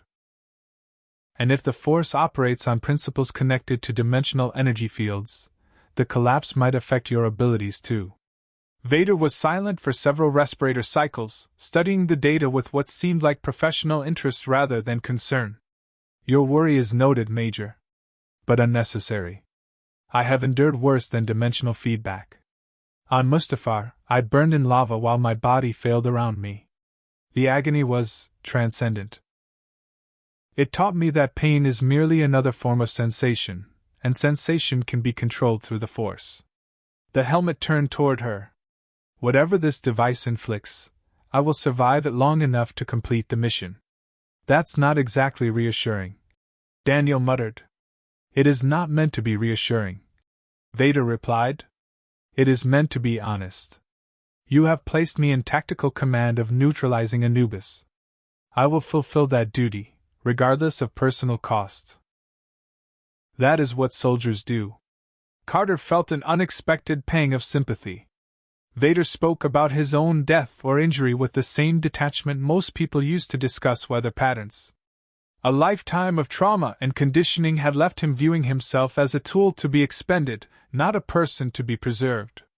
Lord Vader, she said carefully, the mission requires you to survive long enough to seal the breach. If you're incapacitated by the feedback, if your armor fails, Anubis might escape. So your survival isn't just about you, it's about mission success. Understood? The dark helmet tilted slightly. You attempt to motivate me through tactical necessity rather than personal value. Clever, Major. And effective. I will endeavor to remain functional throughout the operation. That's all I ask? Carter began packing the device into its transport case, cushioning it with shock-absorbing materials. We deploy in 8 hours. Colonel O'Neill is coordinating the ground teams, TLC is finalizing the Free Jaffa integration with Bale's forces, and the Takare have 3 ships en route to the Kalayam system. Everything's in motion. And yet you are concerned, Vader observed. I sense anxiety beneath your professional confidence. What troubles you? Carter hesitated, then decided honesty was the best approach. Too many variables. Baal could betray us at any moment. The Free Jaffa might refuse to fight alongside a System Lord's forces. Anubis could arrive earlier than expected or with more ships than Bale's intelligence suggested. The dimensional breach could behave unpredictably. Your abilities might interact with ancient technology in ways we can't predict. And even if everything goes perfectly, we're still asking you to kill a partially ascended being, which might be literally impossible. She met his gaze through the helmet's lenses. So yes, I'm concerned. Any good scientist would be when the experiment has this many uncontrolled variables. Control is an illusion, Vader said. I learned this from the Emperor. He spent decades manipulating the galaxy toward his vision, controlling every variable, eliminating every threat. And yet, in the end, he could not control the one variable that mattered, the choice of his apprentice. All his power, all his planning, all his cruelty, rendered meaningless by a single decision. The respirator hissed. Your variables will behave as they will, Major Carter. All we can do is prepare, adapt, and refuse to yield when the universe refuses to cooperate. Daniel leaned forward, his archaeologist's curiosity overriding caution. You're talking about the choice you made on Mustafar, aren't you? When you became Darth Vader instead of remaining Anakin Skywalker. What happened? What made you choose the dark side? The temperature in the lab seemed to drop. Energy fluctuations spiked on Carter's sensors, the force responding to Vader's emotional state. For a long moment, she thought he wouldn't answer, that he'd simply leave or deflect the question with threats. Then Vader spoke, his mechanical voice carrying an undertone of ancient pain. I was afraid. My wife, Padme, was dying. I saw visions of her death through the Force, saw her pain, her suffering. The Jedi could not help me save her. Their teachings demanded acceptance of death, surrender to fate. But the Sith offered power. The Emperor promised that the dark side could prevent death itself, could manipulate life at its fundamental level. The gauntlet hands clenched. I believed him. I turned against everything I had been, betrayed those who trusted me, slaughtered the innocent. All to save her. And in my desperation and arrogance, I drove her away. She died because of what I became. The very power I sought to save her, destroyed her instead. The silence that followed was profound. Carter felt tears threatening and blinked them back. She'd known intellectually that Vader was a tragic figure, but hearing the raw grief in that mechanical voice made the tragedy visceral. I'm sorry, Daniel said quietly.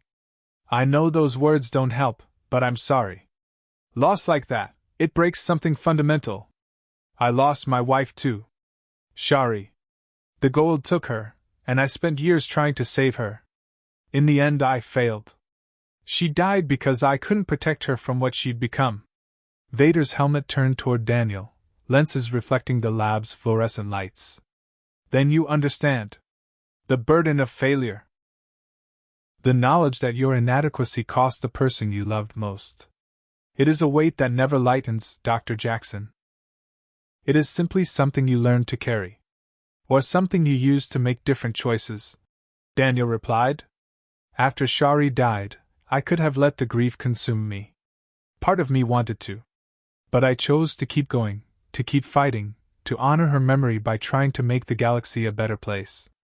Not because it would bring her back, nothing can do that. But because she would have wanted me to keep trying.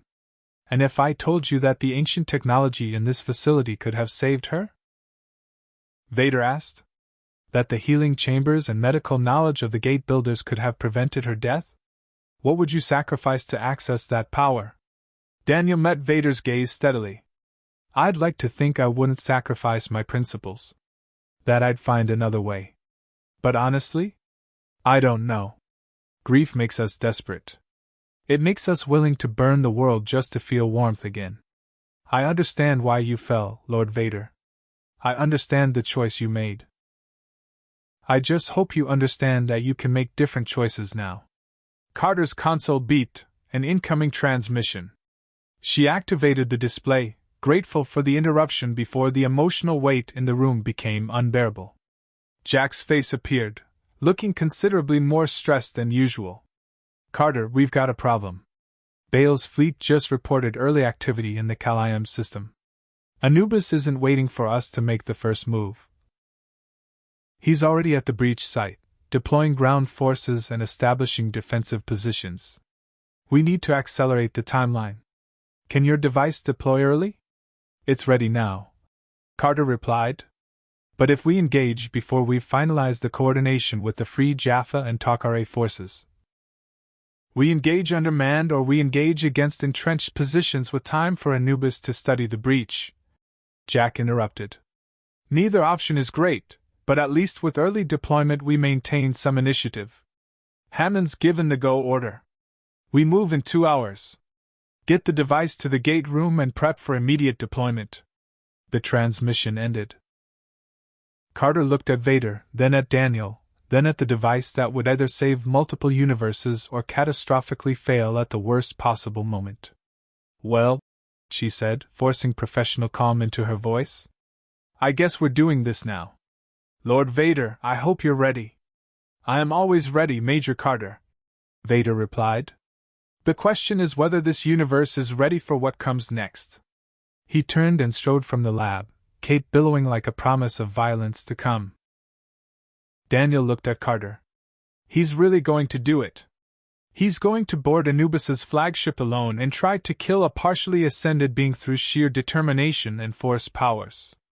I know, Carter said, carefully lifting the device and securing it in its transport case. And the truly terrifying part? I think he might actually succeed. The Calayam system hung in space like a graveyard of failed civilizations. The fourth planet, a barren world of rust-red deserts and ancient ruins, sat locked in eternal orbit around its yellow sun. At the Lagrange point between it and the gas-giant fifth planet, the dimensional breach pulsed with sick crimson energy, a wound in reality that grew with each passing moment. Carter could see it through the cargo ship's viewport as they approached, her physicist's mind simultaneously fascinated and horrified by the violation of fundamental physical laws the breach represented. 30 seconds to drop zone, the Takare pilot announced. The cargo vessel, one of Jacob's ships, modified for rapid deployment, shook as it descended through the planet's thin atmosphere. Sensors showed Jaffa ground forces already established around the breach perimeter. Estimate 400 combat personnel, plus automated defense platforms. The odds are not favorable. They never are. Jack replied from his position near the drop ramp, P-90 held ready. Behind him, 20 Marines from SG Teams 3, 5, and 9 prepared for combat insertion. TLC stood among them, staff weapon charged, his expression the calm mask of a warrior who had faced worse odds and survived. That's why we bring the unfair advantage. He gestured to Vader, who stood at the ramp like a monument to darkness. The Dark Lord had been silent during the entire flight, conserving energy, focusing his power. But Carter could feel the pressure building around him, the force gathering like a storm waiting to break. Anubis's flagship is in high orbit, Selmak reported through Jacob, who manned the communications station. 6 Hatak motherships form a defensive screen. Bale's 3 Hataks are approaching from the system's edge, broadcasting challenge protocols. The system lords are about to begin their distraction. As if summoned by the words, space above the planet erupted in violence. Golden energy beams lanced between capital ships as Bale's forces engaged Anubis's fleet. Explosions blossomed in silence against the black, shields flaring as weapons that could glass continents struck with apocalyptic force. "There's our opening," Jack said. "Get us down before they notice we're here." The cargo ship dove toward the surface, using the orbital battle's chaos as cover. Through the viewport, Carter watched the breach grow larger, its crimson energy swirling in patterns that hurt to observe directly. Ancient ruins surrounded it, a Stargate platform from millions of years past, still partially functional despite eons of abandonment. And around those ruins, Anubis's Jaffa had established a military perimeter that would make assault a nightmare. Defense towers bristled with staff cannons. Energy barriers created overlapping fields of fire. Jaffa warriors in their distinctive armor moved in disciplined formations, weapons ready, eyes scanning for threats. At the breach itself, a massive structure had been erected, some kind of ancient technology interface, covered in glyphs that glowed with orange energy. Anubis was already attempting to harness the breach's power. "That's going to be a problem," Carter said, pointing to the interface. "If Anubis has built a stable connection to the breach, my device might not be able to override it. We need to disable that structure before we can seal the dimensional rift." "Then we disable it," Vader said, his first words since boarding the ship. "Major Carter, you will establish position with the sealing device at the optimal range for activation. Colonel O'Neill, your forces will provide perimeter security and suppress Jaffa resistance. I will eliminate the interface structure and clear the path for final assault." "You mean you'll walk into the center of 400 Jaffa and start breaking things?" Jack said. "That's not a plan. That's aggressive suicide." "It is efficiency," Vader corrected. "Your forces are trained for precision operations and team coordination. Mine are trained for overwhelming individual combat superiority. We each fulfill our tactical role." The ship shuddered as it entered final approach, terrain following protocols taking it through a canyon system that would mask their insertion. The pilot's voice crackled over the intercom. "Drop zone in 10 seconds. Defensive fire detected. They know we're here. This is going to be hot." "Shock and awe it is," Jack muttered, activating his radio. "All teams, combat deployment on my mark. Secure the LZ, establish fire positions, and remember, we're buying time for Carter to work her science magic and Vader to do his creepy Force stuff. Don't be heroes. Be effective. Mark." The ramp dropped. Thin atmosphere rushed in, carrying the scent of ancient dust and ozone from the breach. Before the ship fully touched down, Vader was already moving. He leapt from the ramp while the vessel was still 15 feet above ground, cape billowing as he fell with controlled grace. The moment his boots struck sand, he raised one hand. Carter felt the force surge, a pressure wave that radiated outward like an invisible bomb detonation. 20 Jaffa who had been rushing toward the landing site flew backward as if swatted by a giant's hand. They tumbled through the air, armor clanging, weapons scattering. Before they hit the ground, Vader's lightsaber ignited with its distinctive snap hiss, crimson blade blazing like a promise of death. Then he charged. Carter had seen combat footage. She'd fought in firefights, witnessed Jaffa warriors in battle, observed TLC's exceptional skill. But watching Vader move through combat was witnessing something beyond human capability. He flowed between opponents like water finding paths through stone, the lightsaber carving impossible arcs that left trails of severed staff weapons and disabled Jaffa in his wake. A staff blast struck his shoulder armor.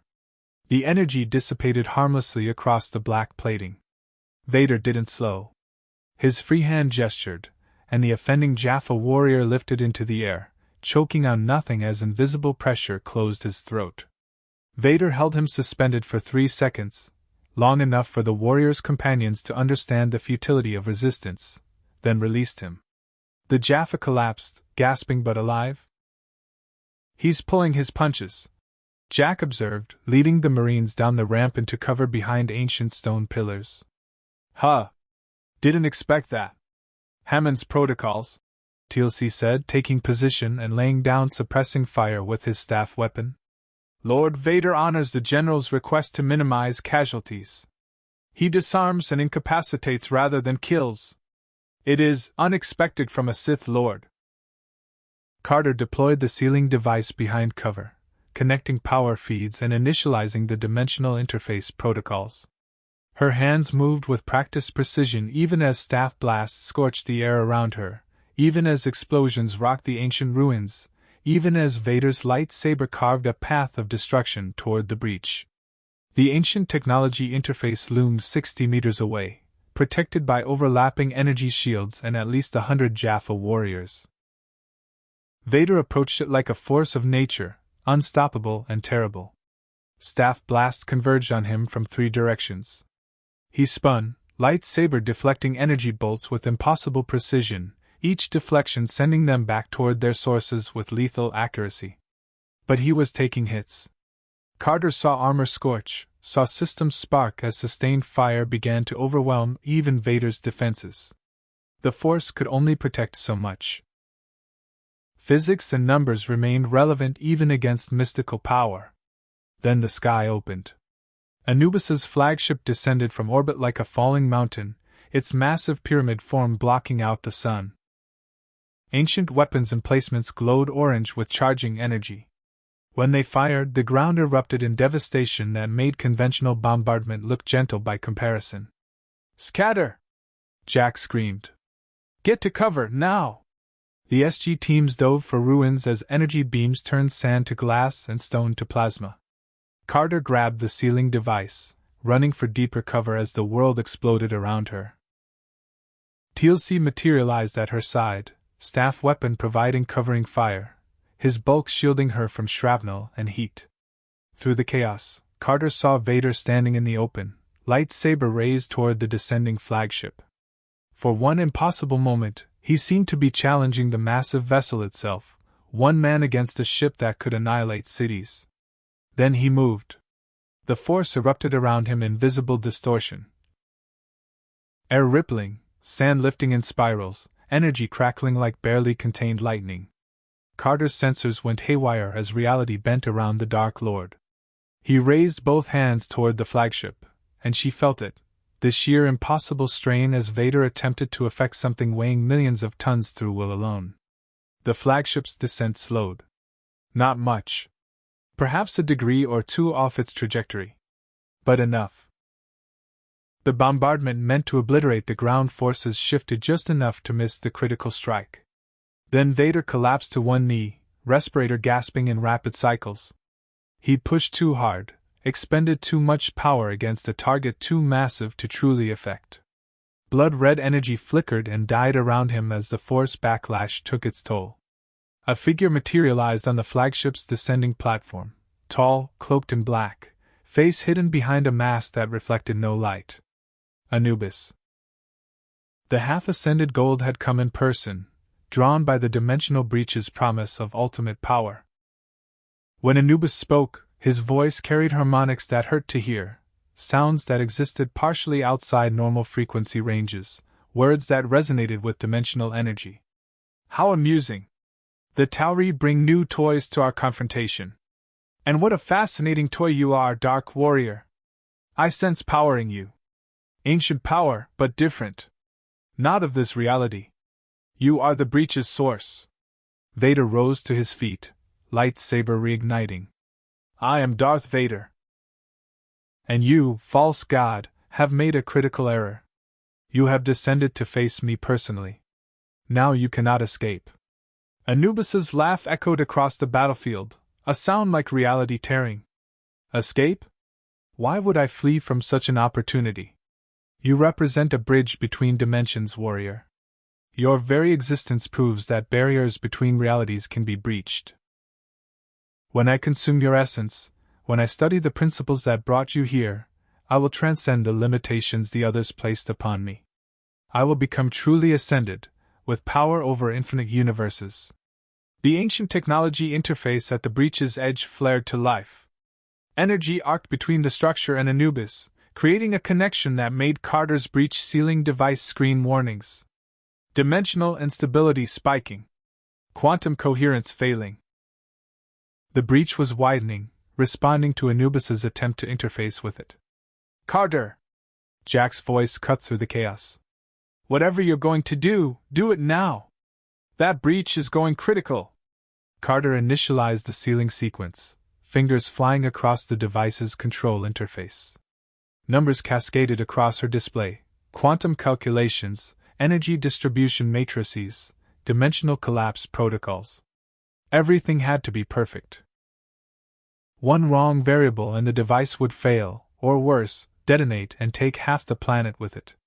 30 seconds to optimal sealing window, she called back. I need Anubis fully interfaced with the breach before I activate. If he's partially connected, the feedback won't trap him completely. You heard the lady, Jack said, opening fire on Jaffa positions. We hold for 30 seconds. TLC, suppressing fire on the left flank. Marines, concentrate on those defense towers. And somebody tell Vader that his dramatic confrontation needs to last exactly half a minute, or we're all screwed. Vader was already moving. He crossed the distance to Anubis with force-enhanced speed, lightsaber carving through the ancient interface's energy shields like they were paper. The blades struck the structure itself, severing conduits and shattering crystals. Anubis gestured, and reality bent. Vader flew backward as if struck by an invisible freight train, his armored form crashing through ancient pillars. The Dark Lord rose immediately, cape torn, armor dented, but still functional. You cannot harm me with conventional weapons, Anubis said, his voice carrying amusement. I exist partially outside this reality. Your energy blade passes through what I choose not to make solid. Your force abilities, while impressive, operate on principles I have already transcended. You are a relic of a fallen order, warrior. I am the future of existence itself. Then let me show you what relics can do, Vader replied. He didn't attack with his lightsaber. Instead, he raised both hands and simply pushed with the force, not at Anubis directly, but at the dimensional breach itself. Carter's sensors went insane. The breach shuddered, energy rippling as Vader manipulated fundamental forces that underpinned reality. He was destabilizing it intentionally, making it unstable, dangerous, unpredictable. The ancient interface sparked and failed as feedback surged through Anubis's connection. The half-ascended Goa'uld screamed, a sound of genuine surprise and pain. He solidified involuntarily, his partial ascension forced into full physical manifestation as the breach's collapse threatened to sever his connection to higher dimensions. Now, Major Carter! Vader's mechanical voice thundered across the battlefield. Seal it now! Carter activated the device.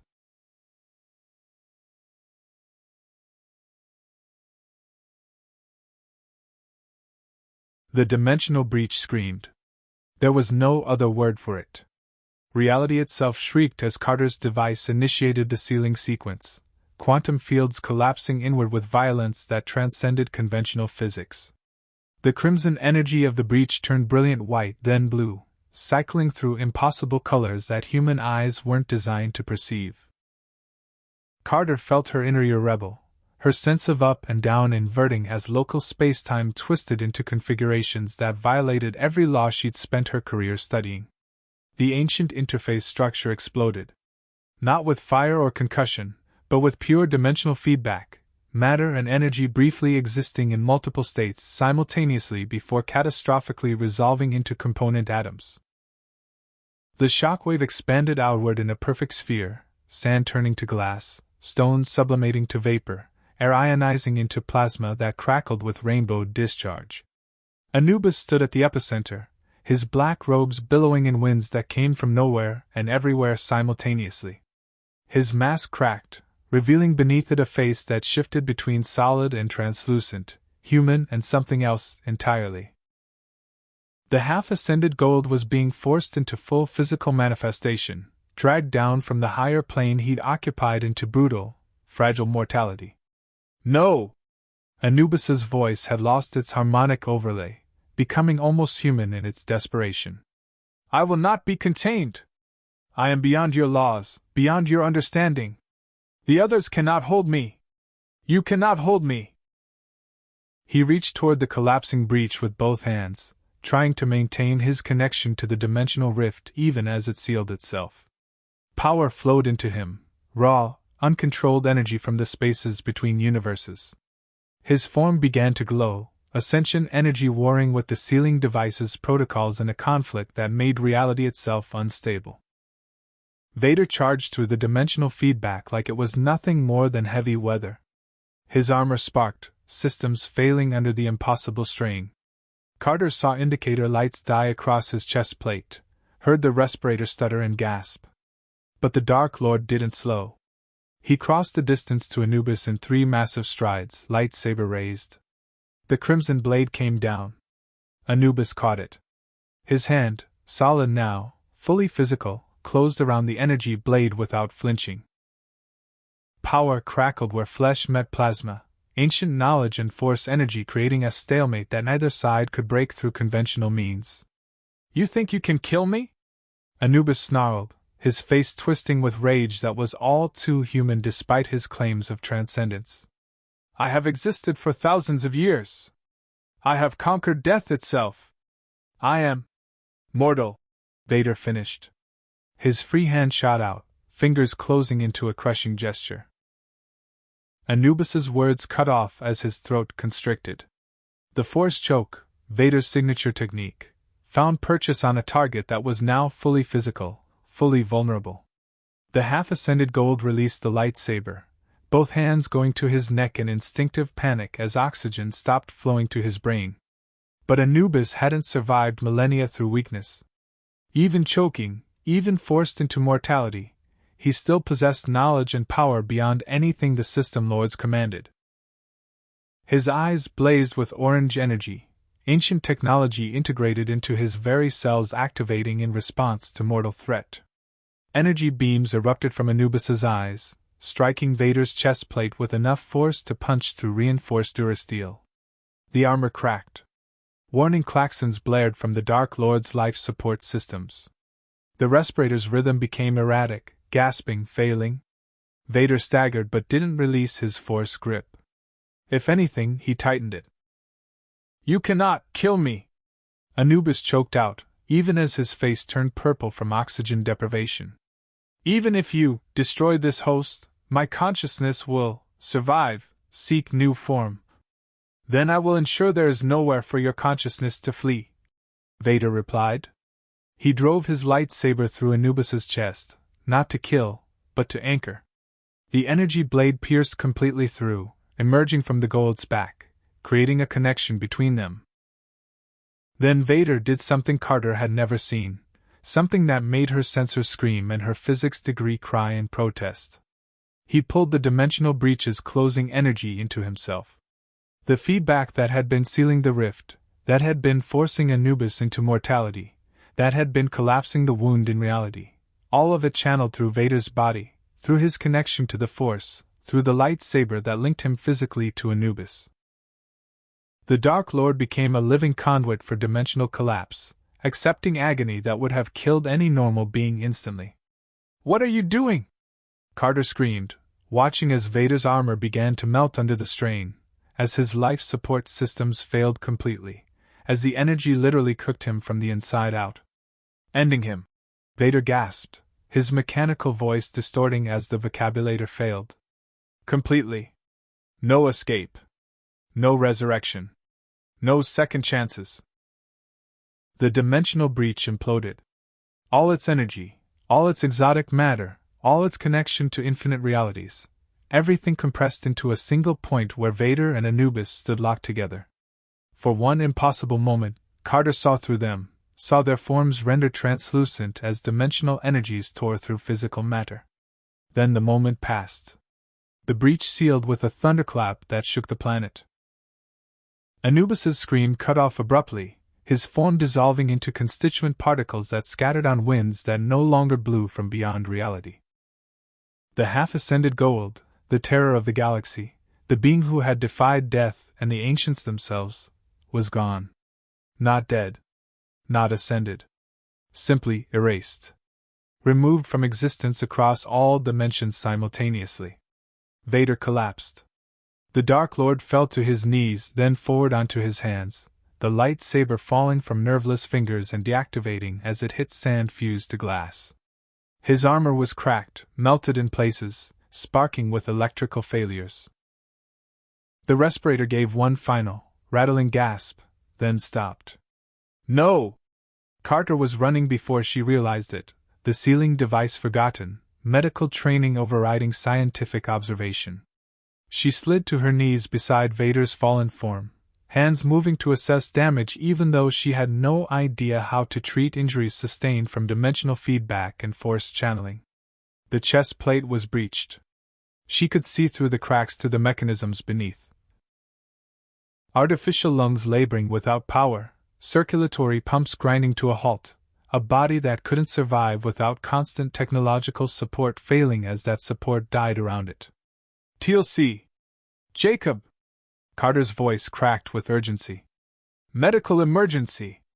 I need a Takare healing device, I need a sarcophagus, I need something now! Jack appeared at her side, P90 lowered, his face grim. Carter! Don't! She snapped. Don't you dare tell me there's nothing we can do! He saved us. He killed Anubis. He sealed the breach. We are not letting him die on this godforsaken rock because we couldn't figure out how to fix life support systems. Tilsi knelt opposite her, his large hands surprisingly gentle as he examined the damaged armor. The mechanisms are sophisticated beyond Goa'uld technology. I do not know if even the Takare possessed the knowledge to repair such injury. But he looked up at Jacob, who was rushing toward them with a Takare healing device in hand. We must try. Jacob activated the device, the hand-mounted ancient technology glowing with soft white light as it passed over Vader's broken form. The healing effect, designed to repair tissue damage and accelerate natural recovery, struggled against injuries that were as much dimensional as physical. It's not enough, Selmax said through Jacob, the ancient symbiote's voice heavy with regret. His wounds are too severe, his systems too damaged. The healing device can repair organic tissue, but his survival depends on the armor's life support. Without it functioning. The symbiote trailed off, unable or unwilling to complete the thought. Carter's hands moved on autopilot, pulling tools from her tactical vest. She'd rebuilt ancient technology in the field before. She'd jury-rigged power systems under fire, salvaged failing equipment with nothing but determination and training. She could do this. She had to do this. Her fingers found the damaged power coupling beneath the chest plate. Melted, fused, completely non-functional. She pulled a spare Naquata power cell from her vest, meant for her scanner, but it would have to serve, and began rerouting connections with pliers and wire from her repair kit. Sam, Jack said quietly. Even if you restore power, the internal damage. I know, she interrupted, not looking up from her work. But if I can get the respirator functioning again, if I can restore circulatory support, his body might survive long enough for us to get him to real medical facilities. The ancient healing chambers on Atlantis, or a sarcophagus if we're desperate, or... She was babbling, words tumbling out to fill the silence where Vader's breathing should have been. Just let me work, Jack. Please. The power cells slotted into place. Carter made the final connection, bypassing burned circuits and melted relays with jury-rigged wire bridges that would have made any engineer weep. It was ugly, inefficient, and violated every safety protocol ever written. The respirator coughed, stuttered, then began its mechanical rhythm again. Slow. Weak. But functioning. He's breathing, Daniel said from somewhere behind her. Or his machinery is breathing for him. Does that count as alive? Through the cracked faceplate, Carter could see Vader's eyes, or rather, the burned, scarred ruins where eyes had once been. They didn't open. No sign of consciousness, no indication that the broken body before her contained any awareness at all. But the force. She could feel it. Faint, barely perceptible even to her limited sensitivity, but present. A flicker of life, of consciousness, of stubborn refusal to die that was so fundamentally Vader that it made her throat tight with emotion she didn't have time to process. "He's alive," she said firmly. "Barely, but alive. Jack, we need immediate evac to the cargo ship. TLC, help me stabilize him for transport. Daniel, radio ahead. I want medical teams ready at the SGC, and I want Colonel Brightman to pull every piece of exotic technology we've got that might help with cybernetic repair and life support restoration." Around them, the battlefield had gone silent. Anubis's flagship hung dead in orbit, its systems failing without the half-ascended intelligence that had commanded it. The Jaffa forces, those who hadn't fled when their god was obliterated, stood in shocked stillness, weapons lowered, unable to process what they'd witnessed. Bale's voice crackled over the radio, his tone mixing genuine amazement with calculation. "Well, that was impressive. Anubis is truly gone. Completely destroyed? Erased," Carter confirmed, carefully lifting Vader's head to check for spinal damage through the armor's neck joints. "Not killed. Not ascended. Removed from existence across all dimensional states. The breach is sealed, Anubis is gone, and we have a critically injured ally who needs immediate medical attention." A pause. "Then, the Dark Lord lives? Fascinating. I confess I expected him to perish in that dimensional collapse. His survival, however improbable, presents interesting opportunities." Before Jack could snap a response, Ball continued quickly. "Which I will discuss later, after we ensure his continued existence. I'm dispatching one of my Hotaks with full medical facilities. My Jaffa healers have experience with exotic injuries and cybernetic integration. They may be able to assist where Tauri medicine cannot." "We don't trust you," Jack said flatly. "I'm aware. But you need me, and I need Lord Vader to survive. Our interests align, Colonel." Again.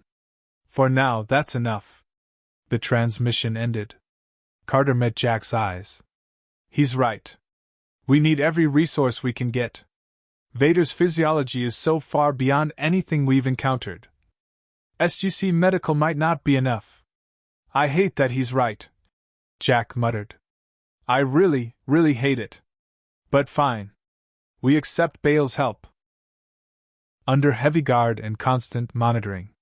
If he tries anything, he will face my wrath," TLC said quietly, his tone carrying a promise of violence that made even Jack pause.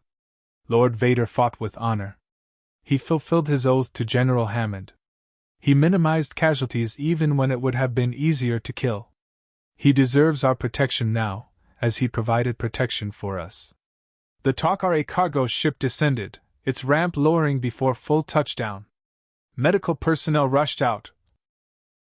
Human, Takare, and surprisingly, free Jaffa who'd participated in the battle and seen Vader's courage firsthand. They lifted the Dark Lord with careful hands, securing him to a medical transport board designed for Jaffa warriors. The armor made him heavy, unwieldy, but they managed. As they carried him toward the ship, Carter walked alongside, one hand on the damaged chest plate, monitoring the jury-rigged power coupling sheet installed. The respirator's rhythm remained steady. Weak, but steady. "Stay with us," she whispered, knowing he probably couldn't hear, that he was likely too far gone into unconsciousness to register anything. "You did it, Vader. You killed a god. You saved infinite universes. You earned something better than dying alone on a dead planet.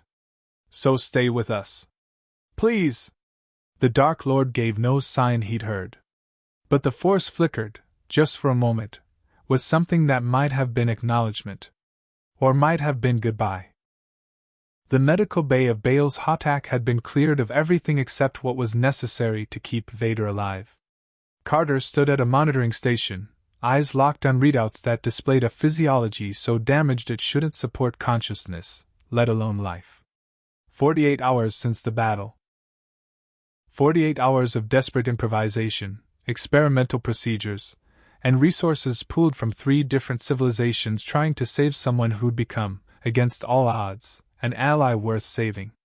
Dr. Janet Fraser worked alongside a Takare healer named Aldwin and one of Bale's chief medical scientists, a human host named Neith who'd been surprisingly forthcoming with her expertise once Ball made clear that Vader's survival served his interests. The combination of Earth medicine, Takare's symbiote healing knowledge, and Goa'uld's cybernetic experience created an unlikely but effective team. Respiratory function is stabilizing, Fraser reported, her hands moving with practiced precision across Vader's exposed chest cavity. The armor had been removed in sections, revealing the full extent of the technological horror that kept the Dark Lord alive. Artificial lungs. Mechanical heart. Cybernetic limbs where natural ones had been burned away on Mustafar. The dimensional feedback caused microscopic fractures in the breathing apparatus, but we've managed to seal most of them. He should be able to sustain oxygenation without constant external support within another 12 hours. Circulatory systems are responding to Takare's cellular regeneration treatments, Aldwin added, his hands glowing with the soft light of a healing device as he worked on damaged tissue around Vader's artificial heart. The burns from channeling dimensional energy are extensive, but the symbiote healing accelerators are promoting tissue growth at acceptable rates. However, he paused, expression troubled. The damage to his neurological interfaces is severe. The connections between his organic brain and cybernetic body were nearly severed. Even if we restore physical function, there may be permanent cognitive impairment. Carter's hands tightened on the edge of her monitoring station. Define impairment. Memory loss, motor control disruption, inability to interface properly with the Force. Neith said, her voice clinical but not unkind. The human brain is remarkably adaptable, but the trauma he sustained would kill most beings instantly. That he survived at all suggests his connection to the Force itself is sustaining him. But consciousness? Full recovery? Those remain uncertain. Through the observation window, Carter could see Daniel and Teal'c standing vigil. Jack had returned to Earth to brief Hammond and coordinate diplomatic fallout from Anubis's destruction. Multiple system lords were already maneuvering to claim the dead god's territory, and the Free Jaffa were using the power vacuum to accelerate their rebellion. But Daniel had refused to leave, citing the need to bear witness to whether Vader would live or die. Teal'c had simply stated that warriors did not abandon brothers in arms, and Vader had earned that designation through blood and sacrifice. A monitor shrieked. Vader's vital signs, what remained of them, spiked dangerously. He's seizing, Fraser snapped.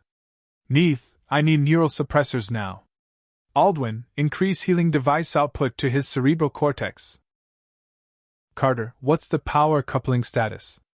Carter's fingers flew across her console. Holding at 70% efficiency. The jury-rig repairs are stable, but any significant strain on the system could cause cascade failures. If he's having a seizure, the increased electrical activity in his brain might overload the damaged neural interfaces. Then we sedate him, Fraser said, reaching for a hypospray loaded with sedatives calibrated for Vader's unique metabolism. A process that had taken 12 hours of trial and error to develop. Wait, Bee said suddenly, her eyes studying readings that Carter didn't fully understand. The seizure isn't medical. Look at the neural patterns. This is deliberate brain activity, not random firing. He's fighting something. Or trying to communicate. Aldwin's healing device flickered as he passed it over Vader's head. I sense disturbance in his mind. Memories surfacing. Trauma resurfacing. The Force carries echoes of his inner struggle. Can we help him? Daniel asked through the intercom, his voice tight with concern. If he's trapped in his own mind, if he's experiencing some kind of Force-induced nightmare, we cannot enter his consciousness. Aldwin replied. The Force is his domain, not ours. He must navigate this path alone. Carter watched the monitors helplessly as Vader's brain activity spiked and crashed in patterns that suggested a mind at war with itself. What was he experiencing in there? What memories or visions plagued him in the darkness of unconsciousness? The seizure lasted 90 seconds that felt like hours. Then, abruptly, the neural pattern stabilized into something approaching normal sleep architecture. The vital signs settled. The crisis passed. Fraser exhaled slowly. Okay. He's stable again. For now. But we can't keep doing this. Every episode stresses his systems closer to total failure. We need a more permanent solution than constant crisis management. There is a solution.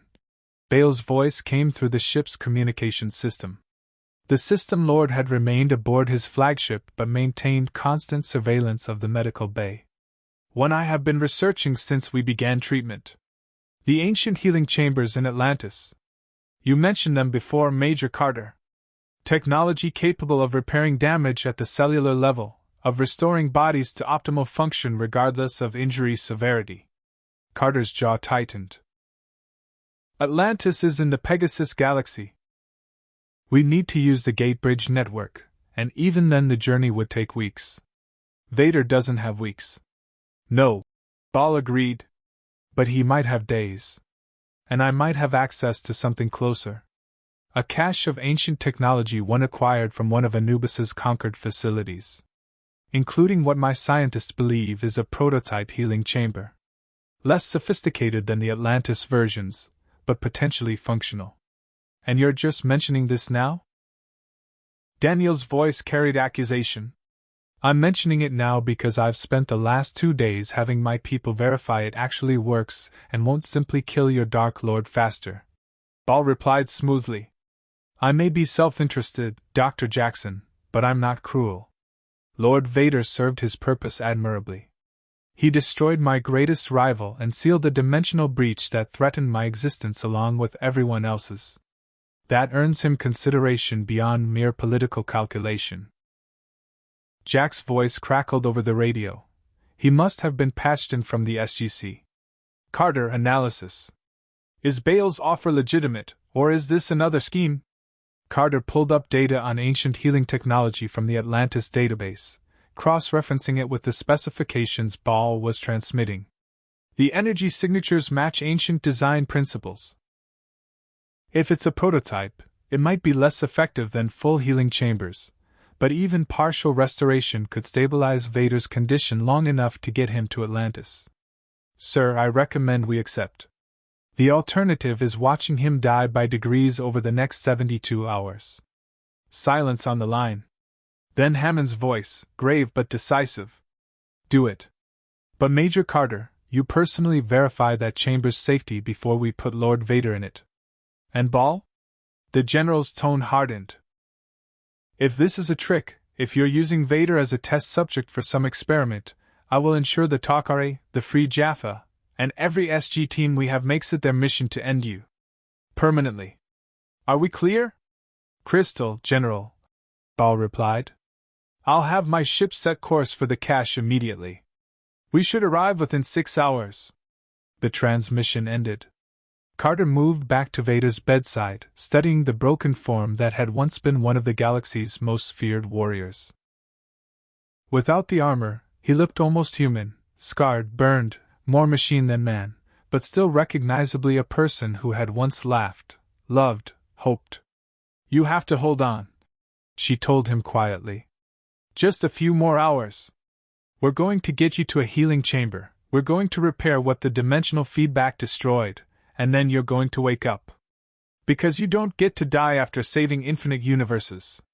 You don't get to sacrifice yourself and fade away like some tragic hero. You survive. You heal. And then you figure out what comes next. That's an order, Lord Vader. The Dark Lord's chest rose and fell with mechanical precision, the repaired respirator maintaining life in a body that had every reason to give up. But somewhere in the Force, in that connection Carter couldn't see but could sometimes sense like distant music, something flickered. Stubborn. Defiant. Refusing to die. TLC's voice came through the intercom, quiet but certain. "He hears you, Major Carter. His spirit has not departed. The Force sustains him, and I believe he will fight to return to consciousness. He has unfinished business in this universe." "What business?" Daniel asked. "He completed his mission. He sealed the breach and eliminated Anubis. What's left?" "Choice," TLC replied. "For the first time since his fall to darkness, Lord Vader has the opportunity to choose his own path, free from the Emperor's control and his original universe's constraints. That is not an opportunity any warrior would surrender lightly." 6 hours later, Baal's Hatak entered orbit around a dead moon in an uninhabited system. The surface was scarred with ancient impacts and radiation storms, but buried deep within was a facility that predated human civilization by millions of years. An ancient research outpost, abandoned when its creators ascended, forgotten by the Goa'uld until Anubis's systematic looting of historical sites had uncovered it. Carter, Fraser, TLC, and Daniel beamed down with Vader's unconscious form, accompanied by a security detail of SG Marines and Free Jaffa who refused to let the Dark Lord out of their sight. The facility hummed with residual power, ancient technology maintaining basic functions despite eons of abandonment. The healing chamber sat in the center of the medical laboratory, a pod of transparent material filled with glowing blue fluid. Carter's scanners confirmed ancient origin, confirmed operational status, confirmed theoretical functionality for cellular regeneration and systemic repair. "It's real," she breathed. "Baal actually came through." "I don't believe it." "Believe that his self-interest aligned with Vader's survival," Daniel corrected. "But yeah. For once, the snake came through." They lowered Vader into the chamber carefully, his broken body settling into the healing fluid with barely a ripple. The moment he was fully submerged, the ancient technology activated. Lifts along the chamber's surface blazed to life. Energy flowed through the fluid, connecting with Vader's cybernetics, interfacing with his damaged tissues, beginning the painstaking process of cellular repair. Carter watched the monitors, tracking progress measured in microscopic improvements. Burned tissue regenerating. Fractured bones knitting. Damaged neural pathways reforming. It was working. Slowly, incrementally, but working. "How long until we know if he'll recover consciousness?" Fraser asked, her medical expertise stretched to its limits by technology that treated injury as an engineering problem rather than a biological one. "Unknown," Carter admitted. "Ancient healing chambers operated on principles we still don't fully understand. They might repair physical damage in hours or days, but consciousness, personality, memory, those might take longer. Or they might never fully return if the dimensional feedback caused permanent damage to his Force connection. Then we wait," TLC said simply. "And we hope. It is all warriors can do when the battle is beyond their control." The waiting was harder than any firefight. Hours passed with agonizing slowness as the healing chamber worked its ancient miracle on a body from another universe. Carter took shifts with the others, monitoring readouts, adjusting parameters, ensuring the process proceeded without complications. 24 hours after submersion, Vader's vital signs stabilized at levels approaching normal for his unique physiology. The burns had healed. The fractures had mended. The damaged cybernetics had been partially regenerated through some process Carter's physics degree couldn't begin to explain. 36 hours in, his brain activity shifted from unconscious healing sleep to something approaching natural rest. REM cycles appeared. Neural patterns suggested dreaming. 48 hours after they placed him in the chamber, the Dark Lord's eyes opened. Carter was at the monitoring station when it happened, reviewing the latest cellular regeneration reports. Movement in the chamber caught her attention. Through the blue fluid, she saw Vader's scarred face turn, saw his eyes. No longer burned, no longer blind, but restored to functionality. Focus on the chamber's transparent surface. "He's awake!" she called, her voice sharp with urgency and hope. "Dr. Fraser, TLC, he's conscious." The medical team rushed to the chamber. Ancient technology responded to Vader's awareness, beginning drainage protocols. The blue fluid receded, leaving the Dark Lord lying on the chamber's base, breathing on his own for the first time since the dimensional feedback had nearly killed him. His eyes found Carter's through the dissipating fluid. For a long moment, they simply stared at each other. The physicist who'd built the device to seal infinity, and the Sith Lord who'd channeled that sealing through his own body to ensure permanent victory. Then Vader spoke, his voice raw and unfiltered without the vocabulator's mechanical distortion. It was deeper than Carter expected, carrying the weight of suffering and loss, but also something else. Something that might have been hope. "Major Carter," he rasped. "Report. Did we succeed?" Carter felt tears she didn't know she'd been holding back break free. "Yeah, Lord Vader. We succeeded. The breach is sealed. Anubis is gone. And you're alive. Against all odds, against every probability, you survived." Vader's expression, visible now without the mask, scarred and terrible but human, shifted into something that might have been a smile. "Then perhaps, there is still a path forward. Even for the damned." 3 weeks after the battle at Calayam, Vader stood in the SGC briefing room without his armor for the first time since arriving through the Stargate. The ancient healing chamber had restored functionality to his organic systems enough that he no longer required constant life support, though he still needed the cybernetic enhancements for full mobility. He'd chosen to wear a simple black tunic and pants. Civilian clothes that somehow made him look more dangerous than the elaborate armor ever had, because now there was nothing to hide behind. Just a scarred man with mechanical limbs and eyes that had seen too much darkness. General Hammond sat at the head of the table, flanked by Jack, Carter, Daniel, and TLC. Jacob had joined via holographic transmission, Selmac's presence evident in his dual-tone voice. Even Ball appeared via communication link, his image projected from wherever he'd retreated to consolidate his new territories claimed from Anubis's collapse. "This is a formal debriefing and strategic assessment," Hammond began, his tone carrying the weight of military precision.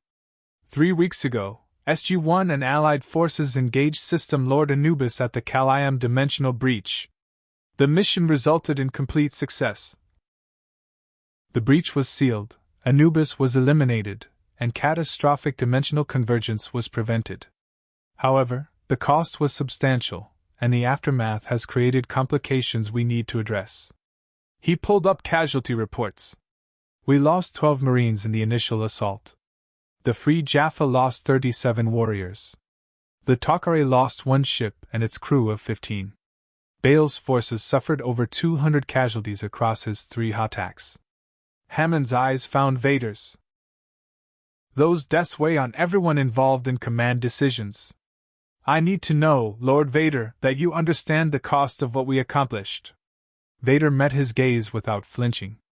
"I understand, General. Every warrior I have ever commanded, every soldier who died following my orders, weighs upon me. The difference now is that these deaths served a purpose beyond tyranny and conquest. They prevented infinite suffering across countless realities. That does not make the loss acceptable, but it makes it meaningful." Jack leaned back in his chair. "That's surprisingly healthy? For a Sith Lord?" "No offense. None taken, Colonel. The healing chamber did more than repair my body. It gave me time. Unconscious time, to confront what I have become, and what I might yet choose to be. The Force showed me visions. Memories. Possible futures. I am not redeemed. I have committed atrocities that no amount of heroism can erase. But I am aware. And awareness is the first step towards something other than endless darkness." Daniel leaned forward, his archaeologist's curiosity evident. "What kind of visions?" "The ancient healing technology shouldn't affect consciousness like that. The chamber repaired neural pathways damaged by dimensional feedback," Vader explained. "In doing so, it restored connections between my organic brain and my Force sensitivity that had been degraded since Mustafar. For the first time in years, I experienced the Force without the constant filter of pain and rage that has defined my existence. I saw. He paused, choosing words carefully. I saw Padme. Not as she died, but as she lived. I saw the choices I made that led to her death. And I saw that the ancient technology in this universe might have saved her, had I found it instead of falling to the Emperor's lies. The room fell silent. Carter's expression softened with understanding. She'd lost people too. She understood the weight of what if. But she's gone. Vader continued quietly. And no technology, no power, no amount of regret will change that. I can only choose what I do with the life that remains. The Emperor discarded me. My children, if they survived, believe me dead or beyond redemption. I have no empire, no master, no purpose except what I forge in this moment. Hammond's expression remained neutral, but Carter saw calculation in his eyes. Which brings us to the reason for this meeting. Lord Vader, your tactical value is undeniable. You've demonstrated abilities that give us significant advantage against Goa'uld threats. You've proven willing to work within our operational parameters and honor agreements despite personal cost. The question is, what happens now? Do you want to return to your universe? Do you want to remain here? Do you want to join the SGC, or chart an independent path? Vader was quiet for a long moment, his scarred face unreadable. The dimensional breach is sealed. The method by which I arrived cannot be easily replicated without Sith alchemy and the Emperor's direct involvement. Return may be impossible. But even if it were possible, he met Hammond's eyes. I do not know if I would choose it. My universe holds only failure and darkness for me. This universe offers something I have not experienced in years, the possibility of choice.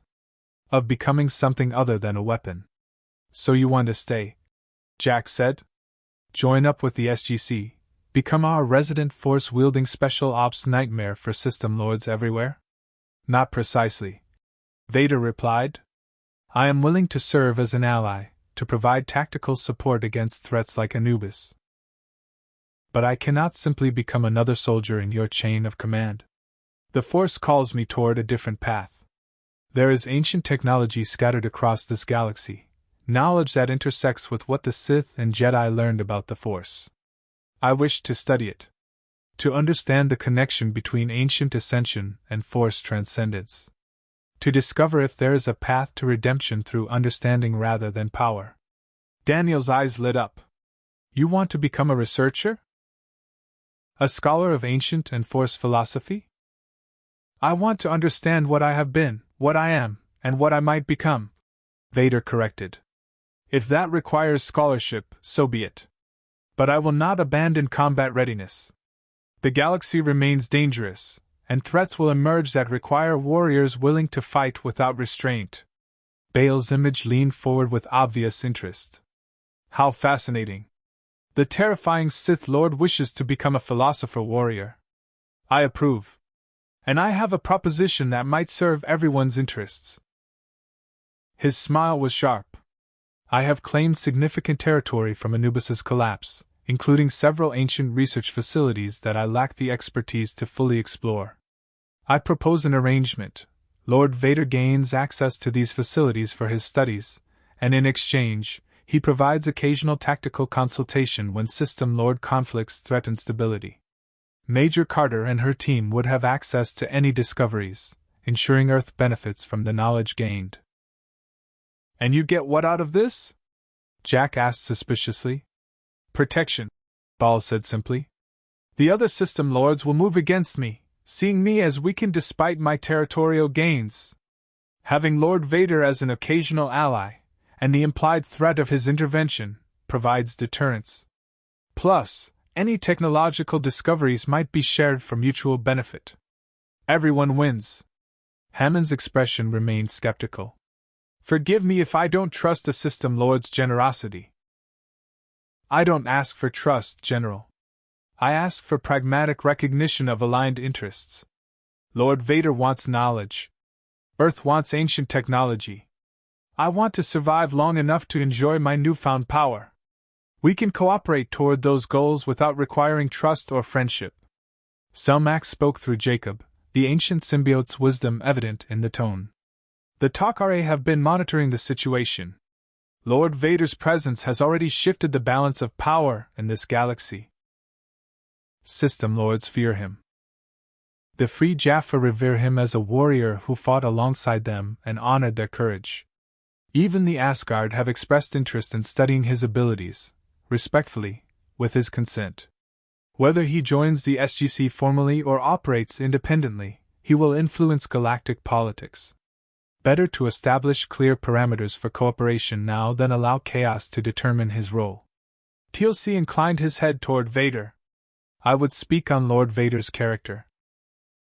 He fought with honor when it would have been easier to kill without mercy. He minimized casualties even while pursuing total victory. He placed mission success above personal safety, accepting near death to ensure Anubis's complete destruction. These are the actions of a warrior I would stand beside, regardless of his dark past. The Free Jaffa agree. We would welcome alliance with Lord Vader, should he choose to support our rebellion against false gods. Carter felt something shift in the room, the recognition that Vader had somehow, against all probability, earned respect from people who should have seen him as a monster. Maybe it was the visible scars, the undeniable sacrifice, the raw honesty about his failures. Maybe it was simply that in a galaxy full of Goa'uld who pretended to be gods while being parasites, a man who admitted to being a monster but tried to do better seemed almost noble by comparison.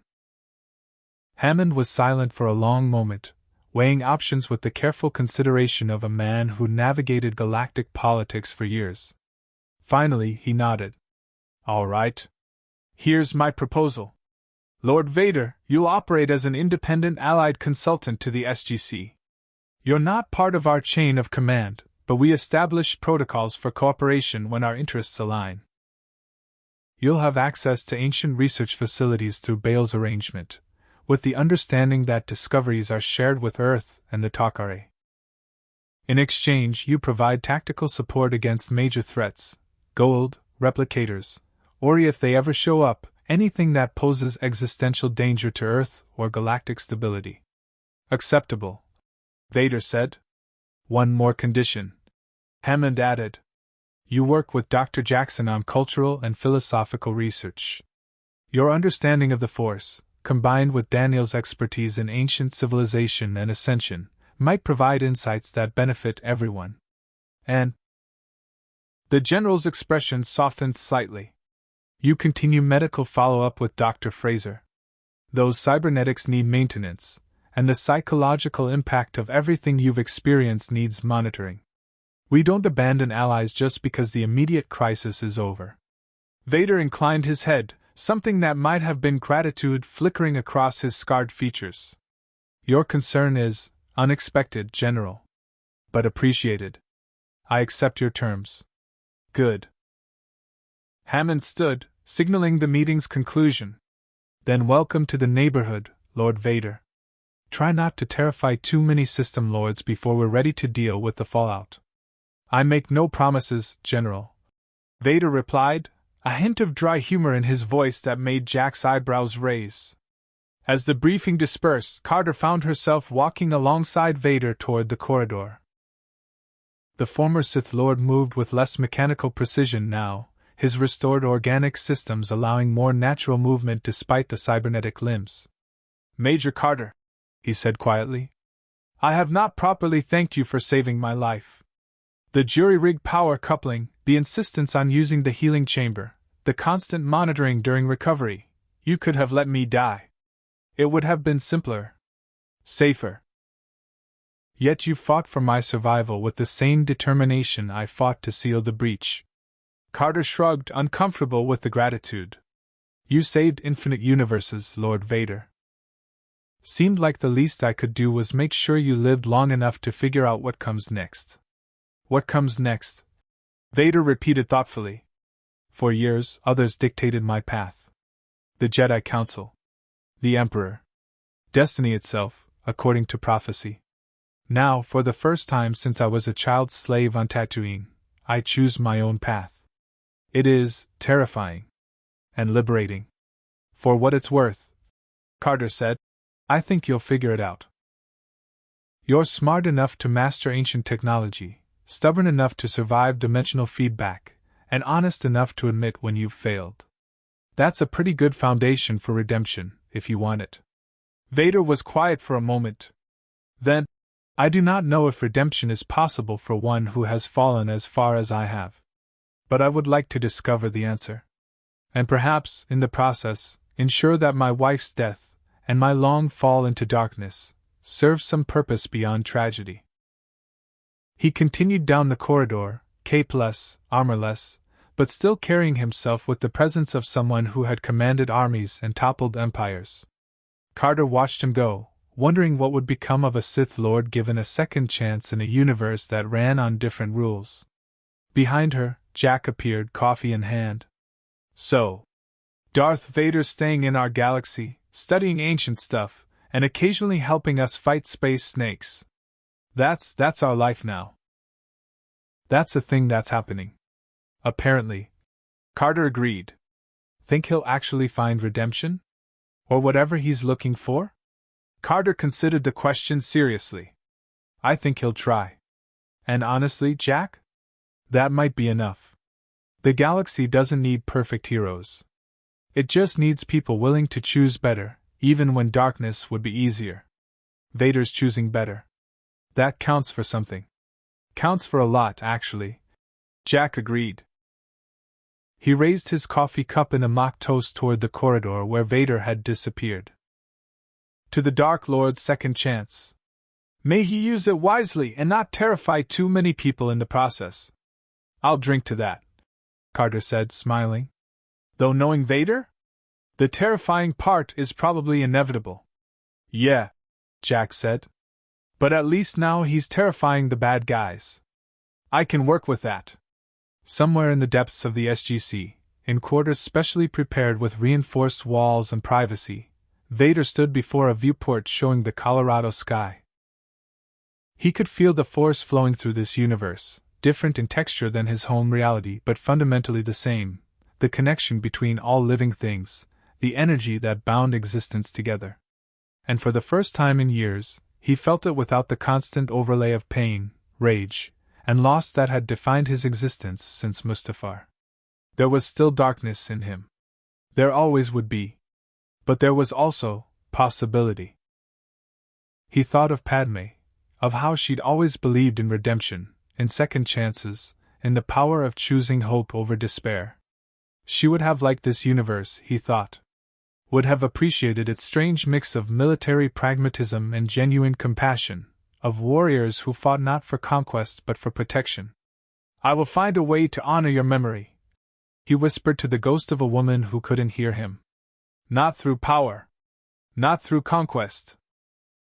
But through becoming something other than the monster who destroyed what he loved most. I swear it, Padme. On whatever remains of my soul, I swear it. The Force rippled with his conviction, carrying his oath across dimensions too subtle for technology to measure. And somewhere, in the spaces between realities, perhaps a woman who had loved a Jedi Knight named Anakin Skywalker heard her husband's promise and granted him the peace to pursue it. Or perhaps that was simply hope, the most dangerous and necessary force in any universe. Either way, Darth Vader chose to believe. And in that choice, redemption became possible. The dimensional breach at Kalayam became a footnote in classified SGC reports. A crisis averted through alliance between unlikely allies and the sacrifice of a dark warrior from another universe. But for those who had witnessed Vader's transformation from enemy to ally, from weapon to person seeking purpose, the breach's true significance lay not in its sealing but in what it represented. The possibility that even the darkest souls could find light, given the right universe and the courage to choose differently. Vader's presence in the Stargate universe shifted galactic politics in subtle but profound ways. System lords learned to fear the black-clad warrior who served no master and showed no mercy to false gods. The Free Jaffa gained a powerful ally whose combat prowess and willingness to honor their courage accelerated their rebellion's success. Earth acquired a consultant whose tactical genius and force abilities provided critical advantages in conflicts that conventional military thinking couldn't resolve. But more importantly, Vader himself began the long, painful journey toward becoming something other than the Emperor's broken apprentice. His studies of ancient technology revealed connections between ascension and force mastery that neither Jedi nor Sith had fully explored. His work with Daniel Jackson on philosophy and cultural exchange forced him to confront uncomfortable truths about power, responsibility, and the nature of redemption. He would never be a hero. The atrocities committed as Darth Vader would forever stain his soul. But he could be something more valuable to a galaxy constantly threatened by beings who claimed divinity while enslaving millions. A warrior who chose to protect rather than conquer, to study rather than dominate, to honor the memory of what he'd lost by ensuring others didn't suffer similar tragedy. Padme would have approved. And in the end, that was all the redemption Anakin Skywalker dared to hope for. Indeed. Hit the subscribe button for more interesting stories.